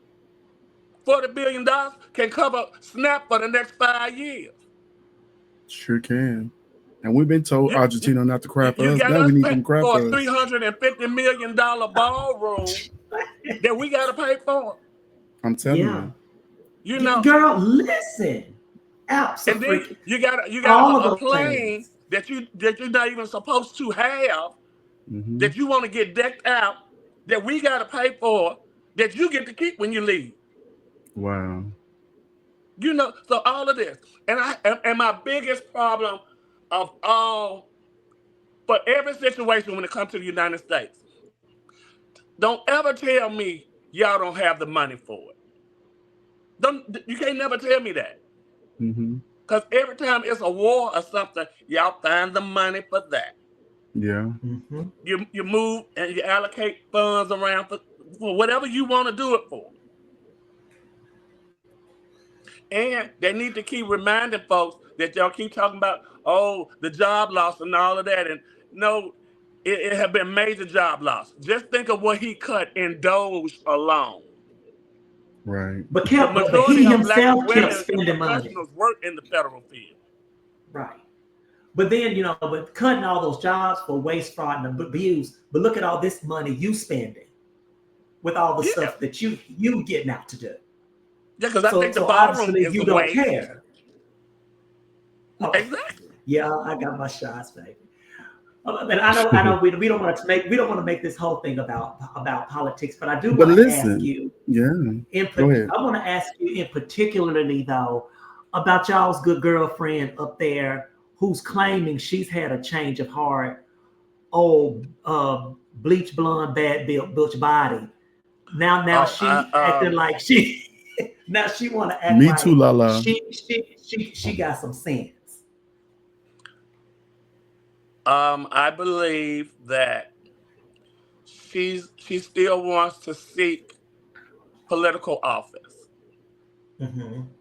And if she doesn't look like she's hearing the people of her constituents, if she's not hearing them, there's no way that she's going to get reelected. Mm-hmm. Because if you know, even if she goes after the Republican Party and the Speaker of the House, who she is not going after is Donald Trump. Absolutely. Because the first thing she says is, I don't want to criticize the president. He's my favorite president. That's what she says, which is I'm gonna tell you something though. That's really crazy. Yeah. Oh, I was about to say, bitch. Yes, absolutely. And I think that after they lost so badly Tuesday, they're going to pretend that they care just to rock people back to sleep. That everything's gonna be okay. But then by the time it's too late, they're gonna hit their asses again. Well, they're already gonna get hit at the end of the year. That's their wake-up call. When those subsidies are gone and these insurance prices, but for one, for as much as the insurance prices are going to hike, people are not going to be able to afford health insurance at all. That's true. They're not going to be able to afford that at all. They're barely able to afford it with the subsidies that they're getting now. They're getting now, right? Absolutely. Then he goes on TV and talking about something. He's going to make sure they drop the prices on those weight loss shots and stuff and all of that. You ain't got to drop no prices on them because the people gonna lose the weight because they ain't got no food anyway. Yeah, you're right, Ty. Death will rise. I love that. I love that. I wish folks let people be who they want to be and live their life and stay out of our fucking pockets and stay out of what's going on in my panties. That's it. And mind your business. If you don't like abortions, don't get one. Absolutely. If you don't like gays, don't fuck one. Right. Don't marry one. Yep. Absolutely. Oh, I just love your fire. All that Karen behavior. Minding my business. Mind your business. Mind your fucking business. Go look through your husband's phone and ask him why he's on Grindr. They just showed you when they had met and the Grindr thing collapsed from the Republicans.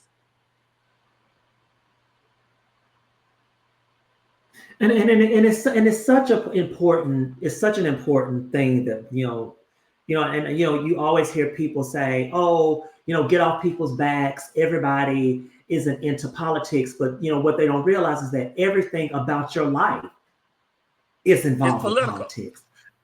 What you pay in taxes for your food, politics are involved. The money that comes out of your checks to pay You know, that's politics involved because you're paying for streets, you know, the streets being repaired, you're paying for the school. Your life, you cannot live life without politics being involved. So it just really baffles me. It baffles me how people try to remove themselves from that don't have anything to do with me. But no, it has everything to do with you and the way that you are able to live. So stop saying such dumb shit. That is not true. That's why and people stop voted the way stop they saying did, that. That's why people voted the way they did, though. Yeah. Because it wasn't a me thing. See, the white people, they wasn't known as the face of food stamps. Y'all put that on black people.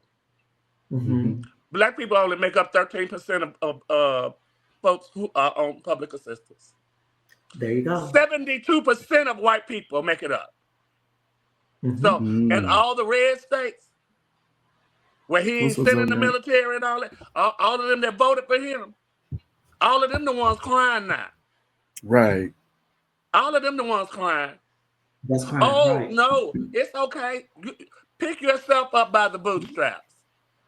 And you know what else is funny to me though, Necole, I don't want to give my taxpayer money to you. Neil said his whole salary come from our taxes. Come from our taxes. But you know what else is really interesting? How he gutted a portion of one of the civil rights offices there in the federal government, and the thing about it is that white women were the biggest beneficiaries of affirmative action. Yes, that benefited white women more than it did anybody else. So y'all are trying to all of these things that y'all are trying to cut out. You're trying to put black faces on it, but y'all have been the ones that have benefited from these things more than anybody. And what they try to do is make it seem as if the black women or people who they say benefited from it aren't qualified. Y'all quick to say that Jasmine Crockett some kind of dummy. Shit. She got more degrees under her belt, but they want to call them low IQ, or they got their job like it wasn't based off of the their intelligence or their accolades. You know, but and don't get me started. All them white ladies lost their jobs too. Because they consider job the DEI hire too. Because they want them at the house having babies by white, straight Christian men. So they call themselves. So they call themselves. Absolutely. Yeah. Oh, thank you for taking that time with me on that. Oh my God. I told you got to do a panel with all of y'all with this. Yeah, that's the people need to be informed. I don't think a lot of us are informed as we should be, and I think that's a shame because we should do more. We should do everything in our power. People still don't get out and vote like they should. You talk about voting, they'll turn their head on something else. But we got to talk about this a lot because the more you beat stuff in people's head, the more they'll get it. They won't get it off a couple of conversations. We got to keep talking about this because this is very important. We are fighting for our lives and talking about and speaking of fighting, right? Necole, you always in a fight for something. Like an incident happened at the Waffle House where you fought for something that you believed in. You never had an opportunity to talk about it. I know you've told me your side of this story and the things that's happened, but that was, if you don't mind me playing, a viral video that went around. And as you spoke to me, you told me you didn't like the way that felt or see. A lot of people just took their own judgment on what they thought it would be without even ever hearing your side, right? So I'll play a little, or asking. So I'll play a little bit of this and you can tell us what really happened. Well, you don't have to play it. Okay, we don't have to play it. Let's talk about it. What happened that night? Well, everything was cool because we go there. We go there all the time. After the Monday night show, especially. Yeah, and it was never be a problem or nothing. We go in, get a food, eat, kiki, talk shit, leave. This particular night, it it was some girls came in. Everything was fine, but then the girls came in. Then now all of a sudden you can't speak to us, or you don't hear us when we're trying to get something, or And then he kept going over there where they was making slick remarks. And I turned around to I want to say Giselle or Trey, one of them. I said, "Child, you know what? Let me get out of here because I know y'all hear this. I know I can't be the only one that hear this." And what was it that you was hearing? The fag comments or the men and that kind of stuff. Okay. But he was saying it loud enough for people, that we could hear it. And I got upset behind that. Bitch, I'm not gonna come here and spend my money and you think you can just sit up here and ill treat me or talk to me any kind of way or about me as if I'm not gonna say nothing and you're right here, But at the end of the day, I was defending myself as well as my friends. And he wants to pop shit, so I'm gonna pop back. It was simple as that. I know people's like, well, you should capitalize off that because you had a sin in that. But I felt like tell us why you chose not to capitalize off of that. Because that wasn't the best light I wanted to be seen in. Despite the fact that I was defending my friends and stuff, that ain't something that I wanted for myself. I didn't want, if I had something to go viral, I didn't want that to go viral, Yeah, I was embarrassed behind that. And you was embarrassed because? I was embarrassed. The whole situation. The whole situation. Yeah. And how long did that take you to get that out of your mind and kind of get over that part of it? Well, one thing I always know, especially when it comes to social media, give it a week and it's gone. Something else will be up. Somebody been on did something. I can count on a couple people who always gonna get into it with somebody to do something, But I just hated the fact that people immediately jumped to what they thought happened. Even the girl who posted it said, "No, he's trying to act like that because she heard him." Yeah. He trying to front now. Like even the girl who posted the stuff. Yeah. And so, how did you feel Necole, about the people that rushed to judgment, like they were there or like they knew what had happened? Because I know that I think I had heard that you had said that you were just really hurt by how people just automatically assumed that you were the instigator of the system of the situation. You were drunk. You were just being typical Necole, being a shit starter. How did that feel? I never get that, Dominique. I never get that on my shit starter. Okay. Go ahead, sister. No, how did that make you feel, sis? About I was people bothered not. I was bothered by the fact that people who know me had such a judgment for me when, first of all, you wasn't there. Then you don't know what I knew about him. Oh, there's more. You don't know what I know about him. Right. And then you weren't there to see anything, to hear any of what he said. You don't know none of that. They just didn't know anything. And they were just quick to pounce on that. But after a while, stuff like that really don't bother me because you have to look sometimes at who the judgment is coming from. That's like when people are quick to criticize you when you're in the pageant and all of that kind of stuff. Look who that's coming from, But the fact that a few people who I considered or what they think of me means to me never once called me to ask me how you were doing, how I was doing, or how I felt. Yeah. Yeah. Some people are real quick to just want to put you in a bad light. But I'm a strong person. I know, go on, baby. You really it won't be the are. last time something fucked up happened.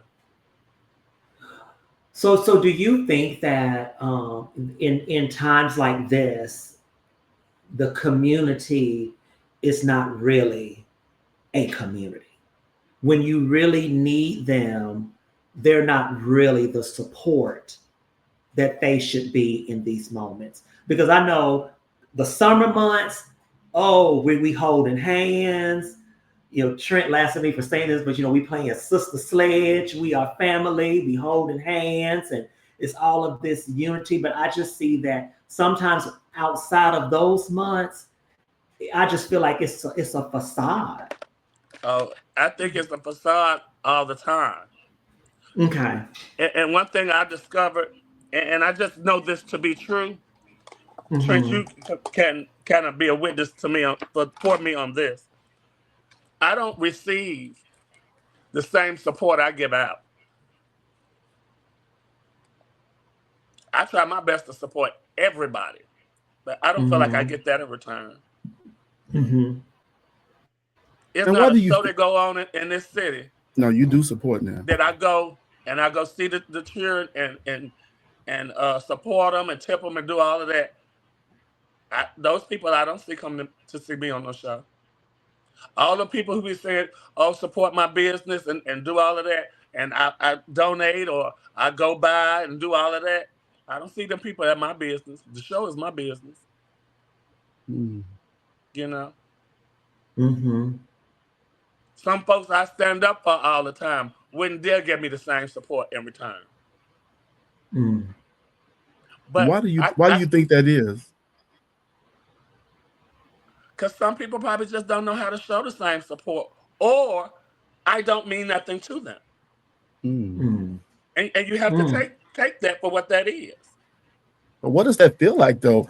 Because that's a lot. Because when you're showing up for people and they're not doing the same in return, and I always heard that you won't get it back from the people you give it to. You'll get it back from strangers and people who that you really have no ties with.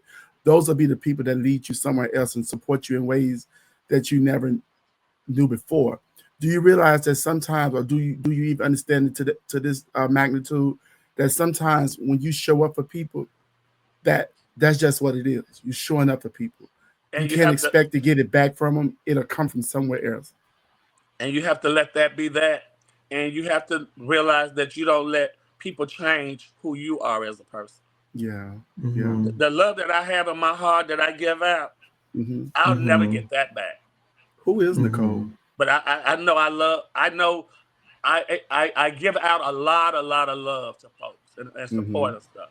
And if I don't get that back, that's fine because I love me. Yeah. What's the Mm-hmm. biggest misconception of you? I've already answered that. You mind answering it again for me? That just because I'm as honest as I am, that's rude. Do you feel like it because it's the way you said it? Because Could be, yeah, could be. But how I come out is how I come out, and that's just what it Mm-hmm. is. and that's just what it is. But if it's something, if you don't want to know my opinion, don't ask me.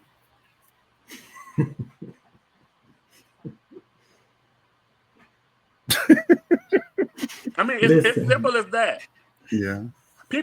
People love to come up and ask me for advice or my opinion and stuff all the time, wanting to know Yeah. until it's not what they want to know. Because the truth is an inconvenience for people. Yes, Mm-hmm. People don't always want the truth. A lot of people want to be gaslit to believe that there's something that they're not, and that's why a lot of people can't grow because a lot of people can't take the truth. The truth just they say honesty is the best policy sometimes, but I don't always know that's true. Even in our community, we set it up so that people have to lie about who they are. So it's hard to be truthful in this community because everybody shows up. Sometimes they showing up as their authentic self. They're showing up as this person that they think people want them to be. And that happens from ballroom, that happens from pageantry, that leads on to the stage as an entertainer.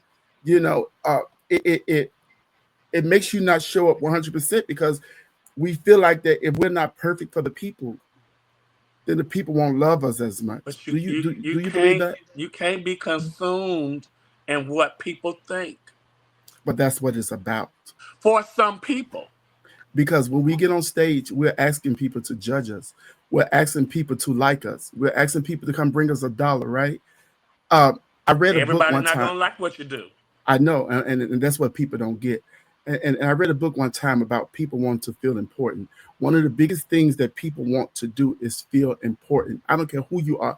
If that's why it's important to learn people's name when you're around this in the community, and you know, entertainers, when people are tipping you and stuff like that, try to learn that person's name that always comes up and tip you all the time.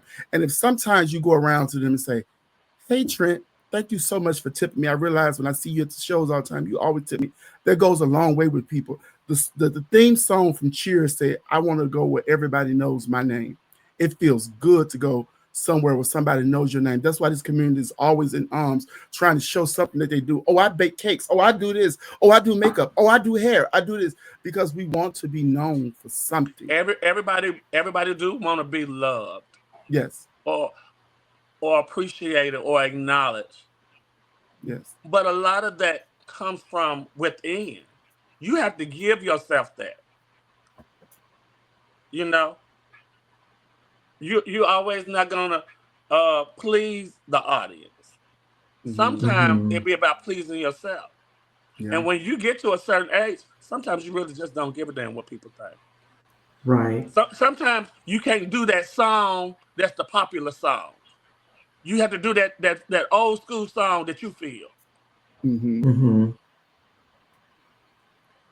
So I probably don't come out and do nothing new off Beyonce, but I might go back and pull me out some Jennifer Holiday. That's what I'm gonna be. Why do you feel we put so much pressure on ourselves for people? Because of what you just said, or what I just said. People want to be loved and liked and appreciated and acknowledged and seen. And how does one get to love themselves?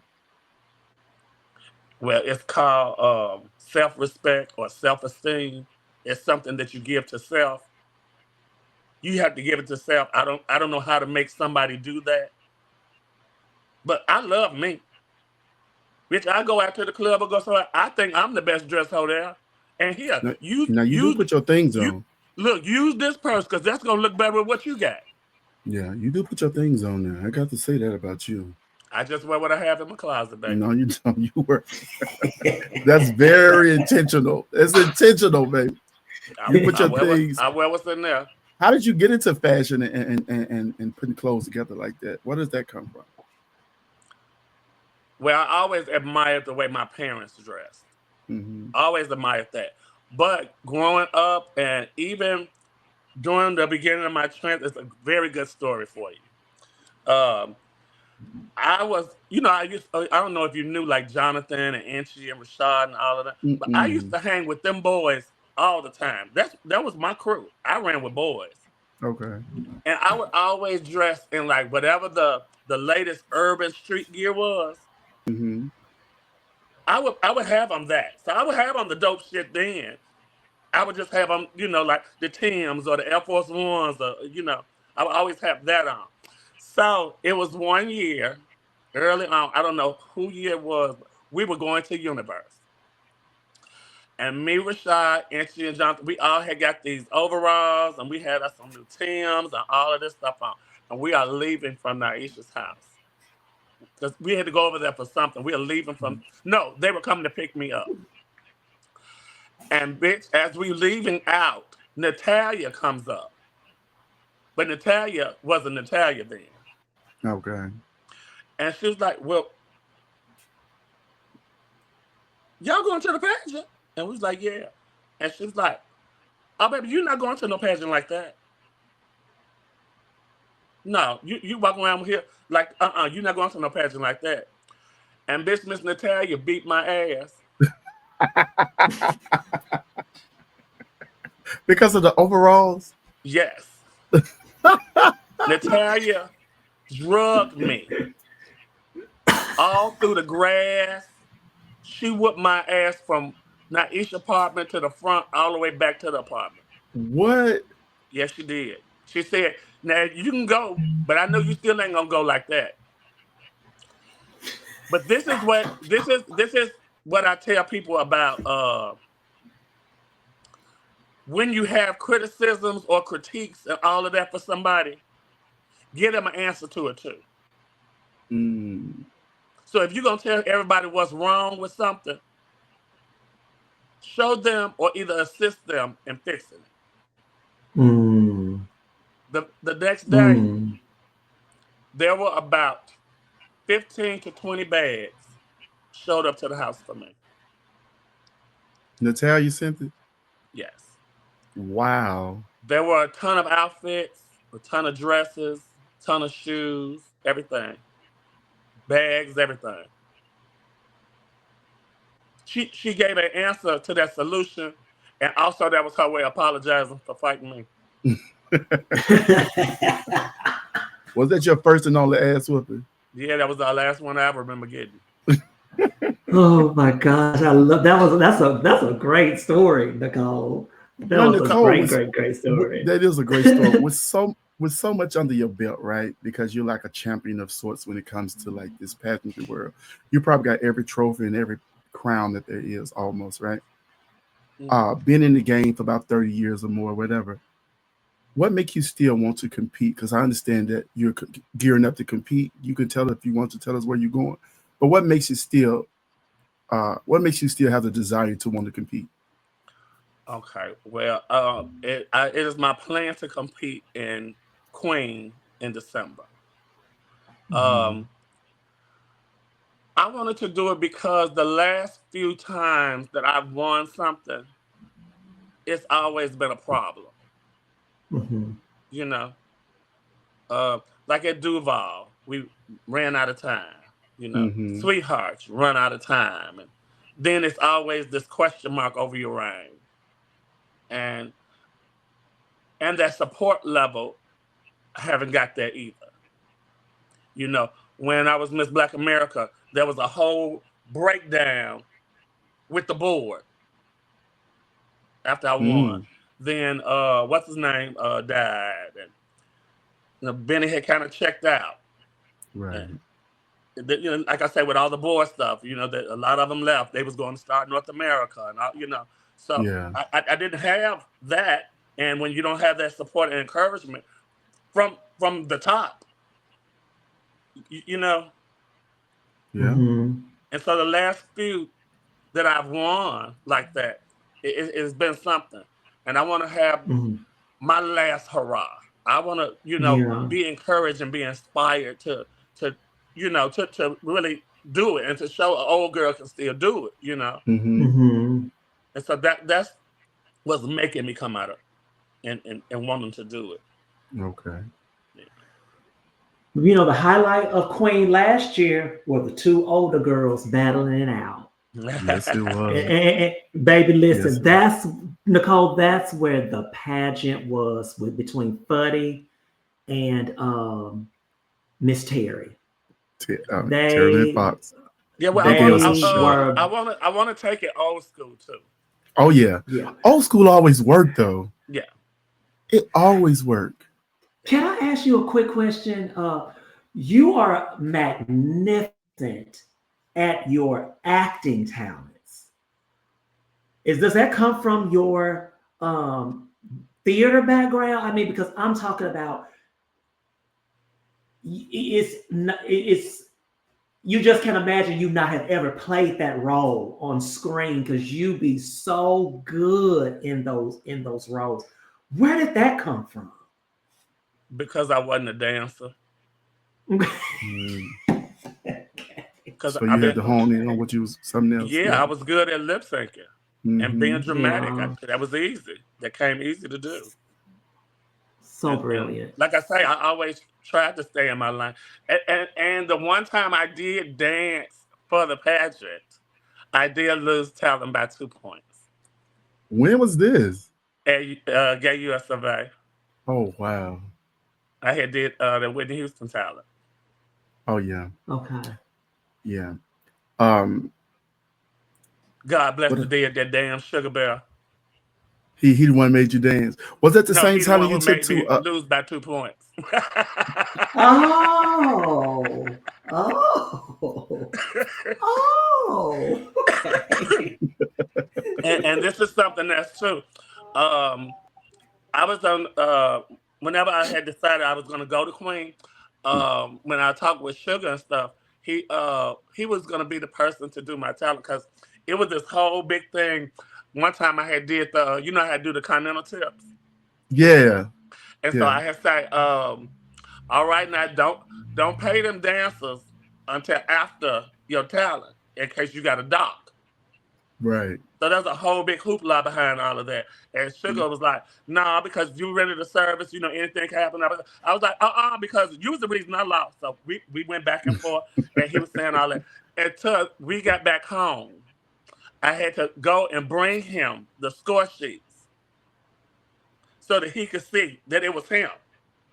And what happened? And he told me, the next time you decide you want to dance, I'm going to choreograph your talent.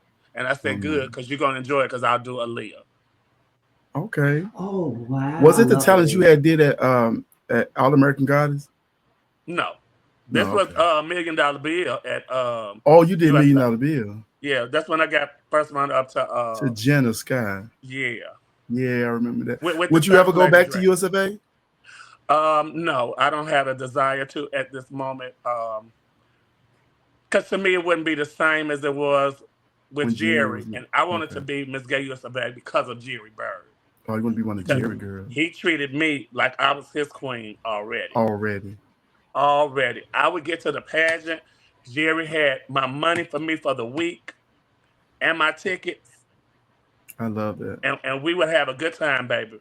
And I can't tell you how many times he done ran into me with that scooter. How did you get up here, Jet? Talking about some daughter, come let's get a drink, daughter. Necole, as you were saying that Queen, like if you're successful with Queen, you almost said something in the sense of that would be your last pageant or something like that? Okay. Would you closing I would like out to go out on a bang. On a bang. With you closing out your career in such a bang and stuff like that, what girls do you see around now that could carry the torch that you girls have laid down so beautifully, like the girls like you, Raquel, Stasha, Jasmine, and all that? Y'all created a whole thing for so long. Y'all held those spots for so long. What girls do you see? It's a lot of new ones, but what I don't want everybody to always do is compare them to us or trying to find a new one of those. I just want to see the new girls come and bring and give whatever it is or whatever magic it is that they have. Create something new, Bitch, if you can sing, go out there and sing your heart out, baby. And then years later, it'll be, oh, this person is like, so, let these people develop their own identities. Because I don't care what nobody say. Ain't nobody came out there doing no Whitney Houston. All of them that come out there doing me. They doing Necole as Whitney? Yes. Okay. You must say never saw my Whitney. Oh, yeah, I saw it. It wasn't giving me so much Whitney as it was Sissy. I was getting a little Sissy Houston.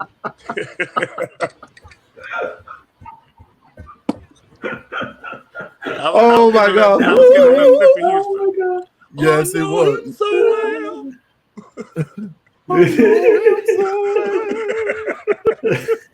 Tyra said, "Hold on now." Okay, Tyra. Oh my goodness! Oh my goodness! Tyra. Oh, girl, y'all didn't even thought to pick up a handkerchief until y'all saw me with one. Oh my goodness! Wasn't none of y'all bitches putting your hands on your hips, nothing. Damn. So you the blueprint. Goodness. Yes, I am. Did you used to watch wait, I take that back. And Tasha Long. Tasha Long eats Whitney. Did you used to watch people like what is her name? Sherry Payne? Yes. Yeah, her Whitney was good. Yes. And to this day, Sherry Payne, about 9,000 years old, she's still running around kicking and splitting, baby. Yeah, 9,000 is diabolical. Raquel said she was doing Whitney until you came to Atlanta. But it wasn't good. Wait a minute now. What? She knew it wasn't. You see, when I started doing it, she stopped. Shut up. I said in the comments. Shout out to Ricky. Y'all so funny. Oh my goodness. That's my girl there, baby. Trinity said after being in title for NBA was an honor. Oh, I didn't mind. I love that girl. Yeah, Trinity is amazing. And Trinity, I know we have your interview, but Trinity, I just told Trinity, like, listen, I'm a fan. After this weekend made me such a fan because she owned that night. Well, that the night I went, she was so amazing. It's girls like that who just too want a chance to be a part and want the community to love on them. I think the community should learn how to love on people that we have that is amazing in this art form because they will carry the torch on to the next generation to have them to be as great because there still got to be a level of somebody that they need to see uh, Mm-hmm. to dream. Like when I compare you girls, it's not direct comparison, but when you do see people, it's inspiration more so than comparison for me, Okay. because we all need somebody to look for. It was for me. It was the Sam Fines. It was Tanisha Cassidy. It was Reggie and all them that I used to watch. You know what I'm saying? Do stuff, and I took from it and I added what I had to it too, to even make it my own. You know what I'm saying? That's my thing. It's the inspiration of it all. But shout out to you, Trinity. You were freaking amazing. You and that big horse you walked out with. I ain't never seen anybody have a horse in sportswear. Yeah, I Everything do. was I love to see the new girls getting their space and and their spot and creating their thing. I love that, and Yeah. I, yeah, I definitely. encourage all of them. I really do. If you wasn't an entertainer, what would you be I don't know at this point. at this point? So you're entertained until you can't entertain no more. That's what I'm gonna try to do, but I'm gonna find me something else on the side. Yeah. Cause Okay. in this, cause look, cause in this economy, This economy, right? Yeah, This cause is in this economy, in this that was my line economy, all weekend, Dominique. In in this this economy. economy. and this economy. Yes, that's yeah. So y'all need to clap for these girls in this economy. I said that. Yeah, They sat on their fucking yeah. hands, and I was just like, Clap for it's them just in this economy. them big old 'Cause bitches that had Mhm. $14 million worth of beads and stone on. So y'all ain't gonna say nothing. yes, bitch. Nicole, we Them was love some, to see, them was some big girls, baby, with them beaded sheets on. Them had got baby. beaded It's so curtains, much so. I know they seamstress had to go in the backyard to cut that shit out. bitch. You hear me? And people just sitting on their hand. I'm just like, what is going on? They were, Like, you, yeah. like, do you understand that FedEx had to bring their stones? Oh Bitch. my goodness! Now Trent. Like for Plus the real? tariff. Plus the tariff. Plus the tariff. In this economy. I was like, whoa, whoa, whoa. But we love to see your country girl eating posts. It's everything. And I always like how your portions just be just enough. I had an auntie that cooked. Perfect. Who taught you how to cook, and what did you what made you start posting your meals? We had to cook sometimes because our parents got home late. Okay. And so it was just, I mean, they just come from being young, you know, Mm-hmm. and Mm. always in the kitchen or always up under my mama or sisters and them, or if you have my grandma's house, you know, Mm-hmm. you just learn how to do it. And everybody always think that, And oh, Princess I'm Brand. cooking so much. But Mm-hmm. this is a thing I was telling somebody the other day about how black folks gonna be all right doing all this Uh-huh. because we know how to stretch a meal. Oh baby. Oh So baby. I'll be here by myself. So really, when I cook, unless I'm inviting somebody else, I'm just basically cooking for myself. And let me tell y'all Gotcha. something. Let me tell y'all something. It looked good and it is good because I've had Necole cooking and it is freaking amazing. If you ever get an opportunity to go have lunch or something, you're lucky enough, she invites you. The food is really good. She gave me some gumbo one time. It was almost better than mine. But baby, it was amazing.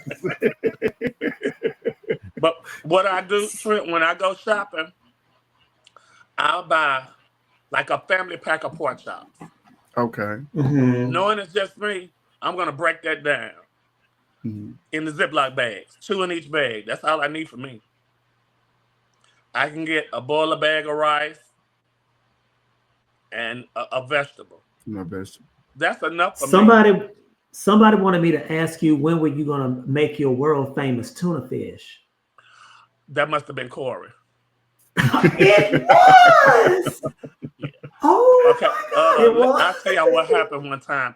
We used to have this restaurant here called Nicky Moto's. You remember that, I Trent? remember Nicki Moto. And we had went there to eat one time, and I had the spicy tuna rolls. the sushi. Uh-huh.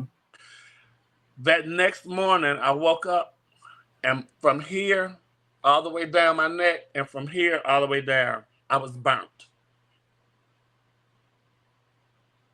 And when we went to the dermatologist, to the doctor, and all of that, they said that the fish had a, a, a very high level of mercury in it, Mm. Mm-hmm. and the mercury burned me. I had a like allergic reaction to it, and the mercury burned my skin. Wow. Mm-hmm. And since then, I never messed with no kind of tuna ever again. And I think the last time I made tuna fish, it was for Corey. Gotcha. And I can't tell you how many. I ain't even touched the can of it. The cans that I had in my house, I threw them away. I know that's right. Yeah. I know Yeah. that's right. Wow. But yeah, Wow. and that's another time I'm at my happiest, Trent, is cooking. Cooking, I could tell. Because we wait on that country girl cooking plate if you like to play. And then you'll take your break and get your church's chicken and stuff like that. And Yeah. stuff like that.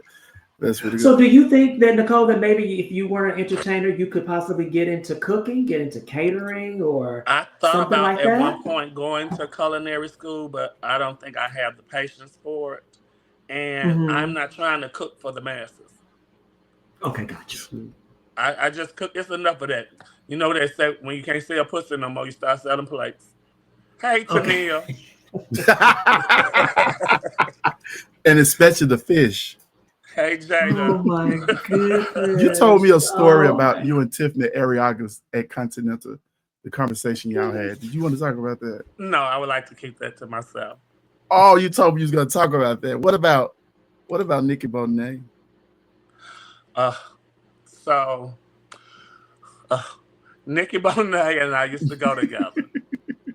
Yes. But the only reason we went together was because she was going with my ex-boyfriend, and I was going to get back at the both of them. So I took her from him, and then I had her, and I got even. But I used to go with Nikki Bonet daddy too. A real daddy? Oh, Necole, you was a bad woman. When I first my moved to LA, goodness. this was back around like the Loretta's days. I was a doozy Oh my back then. goodness. That's what it seems like, Nikki, Necole. Oh, my I've lived a good goodness. life now. You live a great life. You live a I've good had a good 52 life. years. I can't complain. Now this And old so- age so- is something else. And so, what is the source of? Because you're always, well, not always, but every time I see you, you're always so full of life. You're always so fun. You're always a good time. What is the I source? like of to all have that fun. You joy? got, Yeah. you know what, baby? You have one life, and when Mhm. your ticket is up, your ticket is up. That's it. So you have to Mhm. stop running around trying to live your life to please other people. You better learn how to please yourself. People read me for going out getting drunk. What I'm gonna stay at home and get drunk. If I'm going out, I'm going to have me a drink or two or three or four or five or six and have me a good fucking time. And hopefully I got the right folks around me that if something happens, they're gonna look out for me. Hopefully, that's how I look at it. The same way these other folks run around and go out here and pay for dicks and all of that kind of stuff, not knowing what their people motives is that you're buying the dick from. They pay them That's extra. y'all way of having fun. I don't judge you for that. Don't judge me for what I do. Mhm. Live and let Wow. Live and Yeah, let there you live. go. around your own front door. Because we all got what? Mm. Shit. We all got our shit. Yeah. And as long as you are happy, that's all that matters. Absolutely. Like I always tell people that like my sister, like I told you, my sister had the biggest problem with my mama being on drugs. I said that makes her happy. What you want her to do? She stayed with me for 2 years. That bitch was so unhappy. She would clean the shit that didn't even need to be cleaned. My mom's out there cleaning my grass. I was like, girl, the grass don't need to be clean. You bored. Go back to crack, bitch. You know what I'm saying? Like, do your thing. But you have to let people do what they want to do in this life. And as long, like you said, as long as you're happy, You're happy. As long as you're not harming nobody and you don't drive. So it ain't like you going to drink and go get in the car and leave. You know what I'm saying? I'm into saving lives. Shit. That's all that's all I'm talking about. Shit. And But 9 times out of 10, Trent, if I feel myself getting there, you uh-huh. know I would leave everybody I came with and go home. You sure will now. You sure will. I ain't waiting around on you. And you know who hate to go out to the club with me? Oh, My child Isaiah. really? Why? We'll leave and get to the club and have a drink, and I don't want to ruin his night. Uh-huh. So I'll be right back. Okay, And you be gone. I've been on call me a cab and be at home. By the time he called me and asked me, where you at? Oh, in the bed.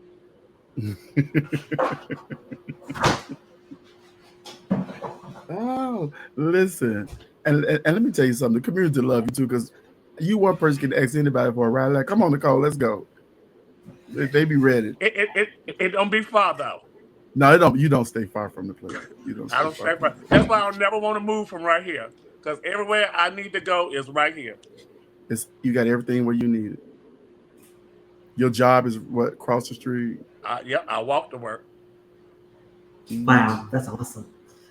That's But I get a ride home because it be dark and honey, I do not feel like playing Frogger and come across that street. I know that's right. I know that's right. Because they drive crazy over here at night. I bet coming down that long street. Mm-hmm. Yeah. But Necole. But I want to say this to everybody out there. Love on folks while they're here because you just don't know when they're going to be gone. And stop judging everybody. Let folks allow themselves to be who they are. Or even try to get to know that person. You never know, a kind word can go a long way with somebody. And mind your fucking business. And do what?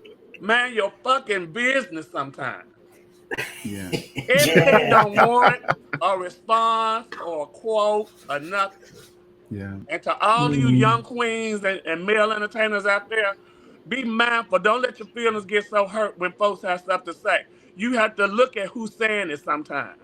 Don't let no gorilla looking son of a bitches make you feel bad about nothing when they ain't But a did banana. shit. What they accomplished. Look at all of that stuff before you decide to take that in on yourself.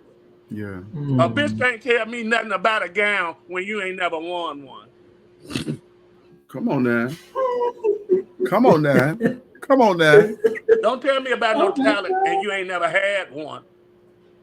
Keep on talking to the children. She preaching that. Love it. Yeah, I just see how sometimes they can make these young kids so discouraged. Mm-hmm.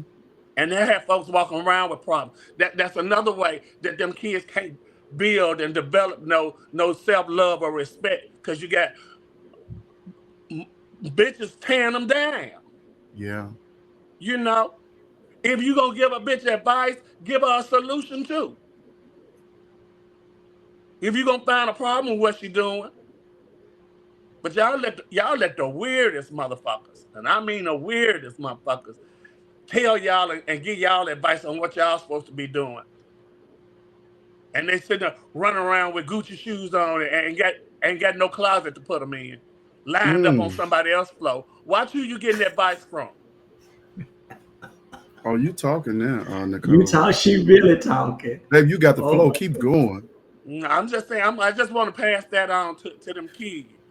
You know, sometimes don't when you don't want paying for your shit, do what you want to do. That way, when it's over, you ain't got no regrets behind that. You did what you wanted to do. It's all right to let a bitch see your shit and help you clean something up, but be mindful of who you getting that advice from. Bitch, you run around here with a bad built body and they ain't put no girdle or nothing on. You know? That kind of shit. Oh, so-and-so said that. Why would you listen to them? What they don't want. You know? Be mindful who you accepting the critiques and the criticisms and the advice from. I like that. Don't let them folks weigh you down with their opinions on what you're doing with your money. Go to some bitches who don't want something and get some real knowledge on some shit.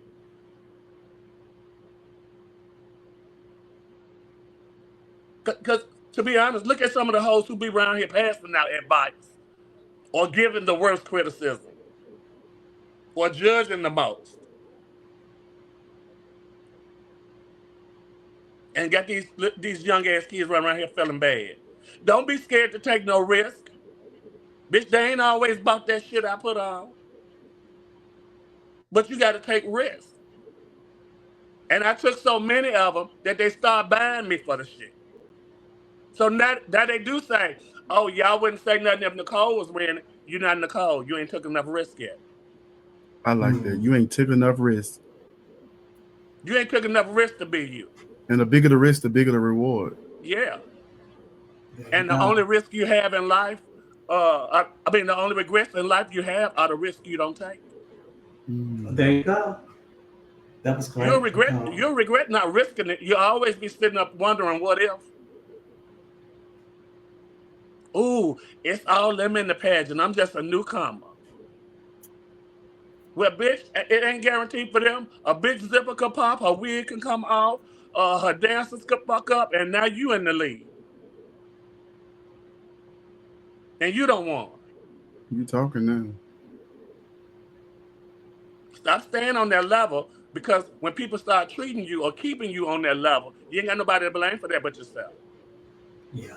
You kept yourself there. You wanted to be a newcomer for 20 years. For how long? 20. It's a few of them out there. Bitch, it's some hoes I came out with still running around talking about they're in newcomer pageant. You ain't lying. You ain't lying. You ain't lying. I'm sick of these hoes coming out. Been out way before I came out calling me auntie. Bitch. Friend. Sister. Bitch, you my auntie.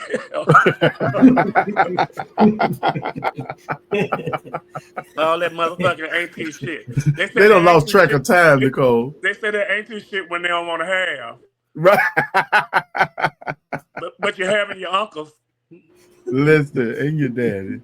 Ain't that it? Oh my God. Come on, let TTC about it. I ain't fucking with y'all no more. Let TT get a little bit too. Okay. Yeah.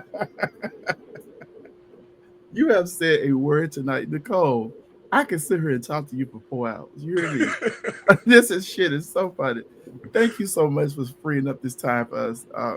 Oh my God. You one of the ones I love. Pleasure. This has been an amazing interview.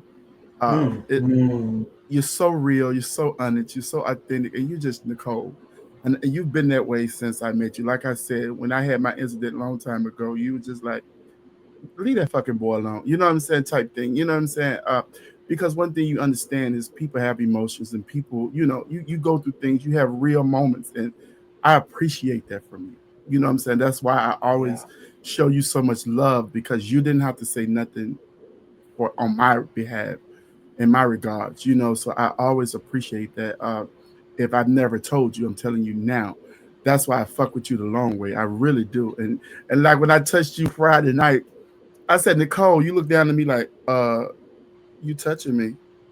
I saw, cut that shit out and come here. You know what I'm saying? And that's just the type of love we have for each other. I love you so much. Thank you so much for spending this time with us to come on our show. Thank you. I just really, really, really, really appreciate you. I love you. I adore you. And thank you. I love you too, baby. Thank y'all for having me. And I was about to ask you, did you have something to lead the kids? But that last little bit, you had set up. That's you had got in your what's that girl name? Sarah Jakes. You had got your Sarah Jakes on these children, and you gave it to them. You hear me? So I appreciate that. You gave these kids wisdom. You gave them word. You gave them an insight into what it is to be successful. But being successful and being at the top of your game comes with a lot. A lot of people scratch at you. A lot of people always got something to say about you. Anything you do, they magnify it, because that's what success looks like. ain't nobody worry about what nobody regular bitch doing when they walk around. So that's what success looks like. So you got to be able to handle that success because it comes with a lot. So thank you. Yeah, you gotta Thank develop you. a tough skin. A tough skin. And Or I you just want or to say that, they would tear you apart. They would tear you apart. and Yeah, I just want to say I'm so I've had my grateful. nights like anybody else where things hurt Mhm. you and you get caught up in your feelings and you need to just come and have your cry and all of that kind of stuff.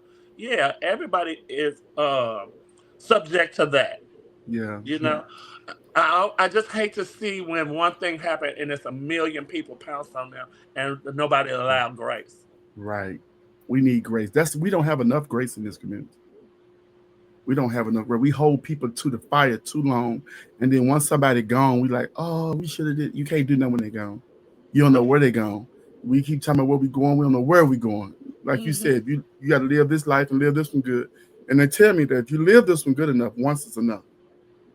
And Once if is you enough. love me, love me. If you Yeah. don't, don't. If you don't Don't. fuck with me, that's fine. Just stay away from me. Yes. You know, Keep that don't be fake in my shit. face. Keep that fake shit. You know, Because you can, don't do that. yeah, we can feel the fake. Nicole, Um, somebody's asking for your cash app. Oh, okay. People are asking for your cash app so they can send you money for Queen. Mm. Y'all Let got me. something y'all can ride with? It's $ NLD Phillips. $ NLD Phillips, everybody. I'm gonna put it yeah, in can the you put chat. it, can you, Yeah, can I'm you, gonna put it in the chat. I can do that. and I'm pin it? You know still how to trying to pin it? figure out if I can squeeze this benefit show in. I don't As be you one. should. I'm gonna try to. I figured everybody else had me at theirs. Yeah. And shit, that's whether I'm in it giving something or whatever. Can you Yeah, pin somebody. that? Can you pin that, Trent? But a lot of Nicole, times, I love how you I just end up so doing stuff by myself just to avoid all of that. Oh, I'm gonna do this, I'm gonna do that, and then you know how to go. And then I yes. didn't even want to put it out that I was doing no pageant because the moment you put yourself out there that you're doing something, that's when all the shit starts. Uh-huh. So I try to keep that kind of stuff as quiet into the belt, into the cup as I can, Yeah. because Yeah, I because just of didn't want to hear all of that. right, right. Like, I get it. Hey, well, we're excited if it comes together and come through for you. We're excited to see you. Yeah, I'm trying to get it there. Yeah. We love you. And, I love you and so much. You're just so authentically you.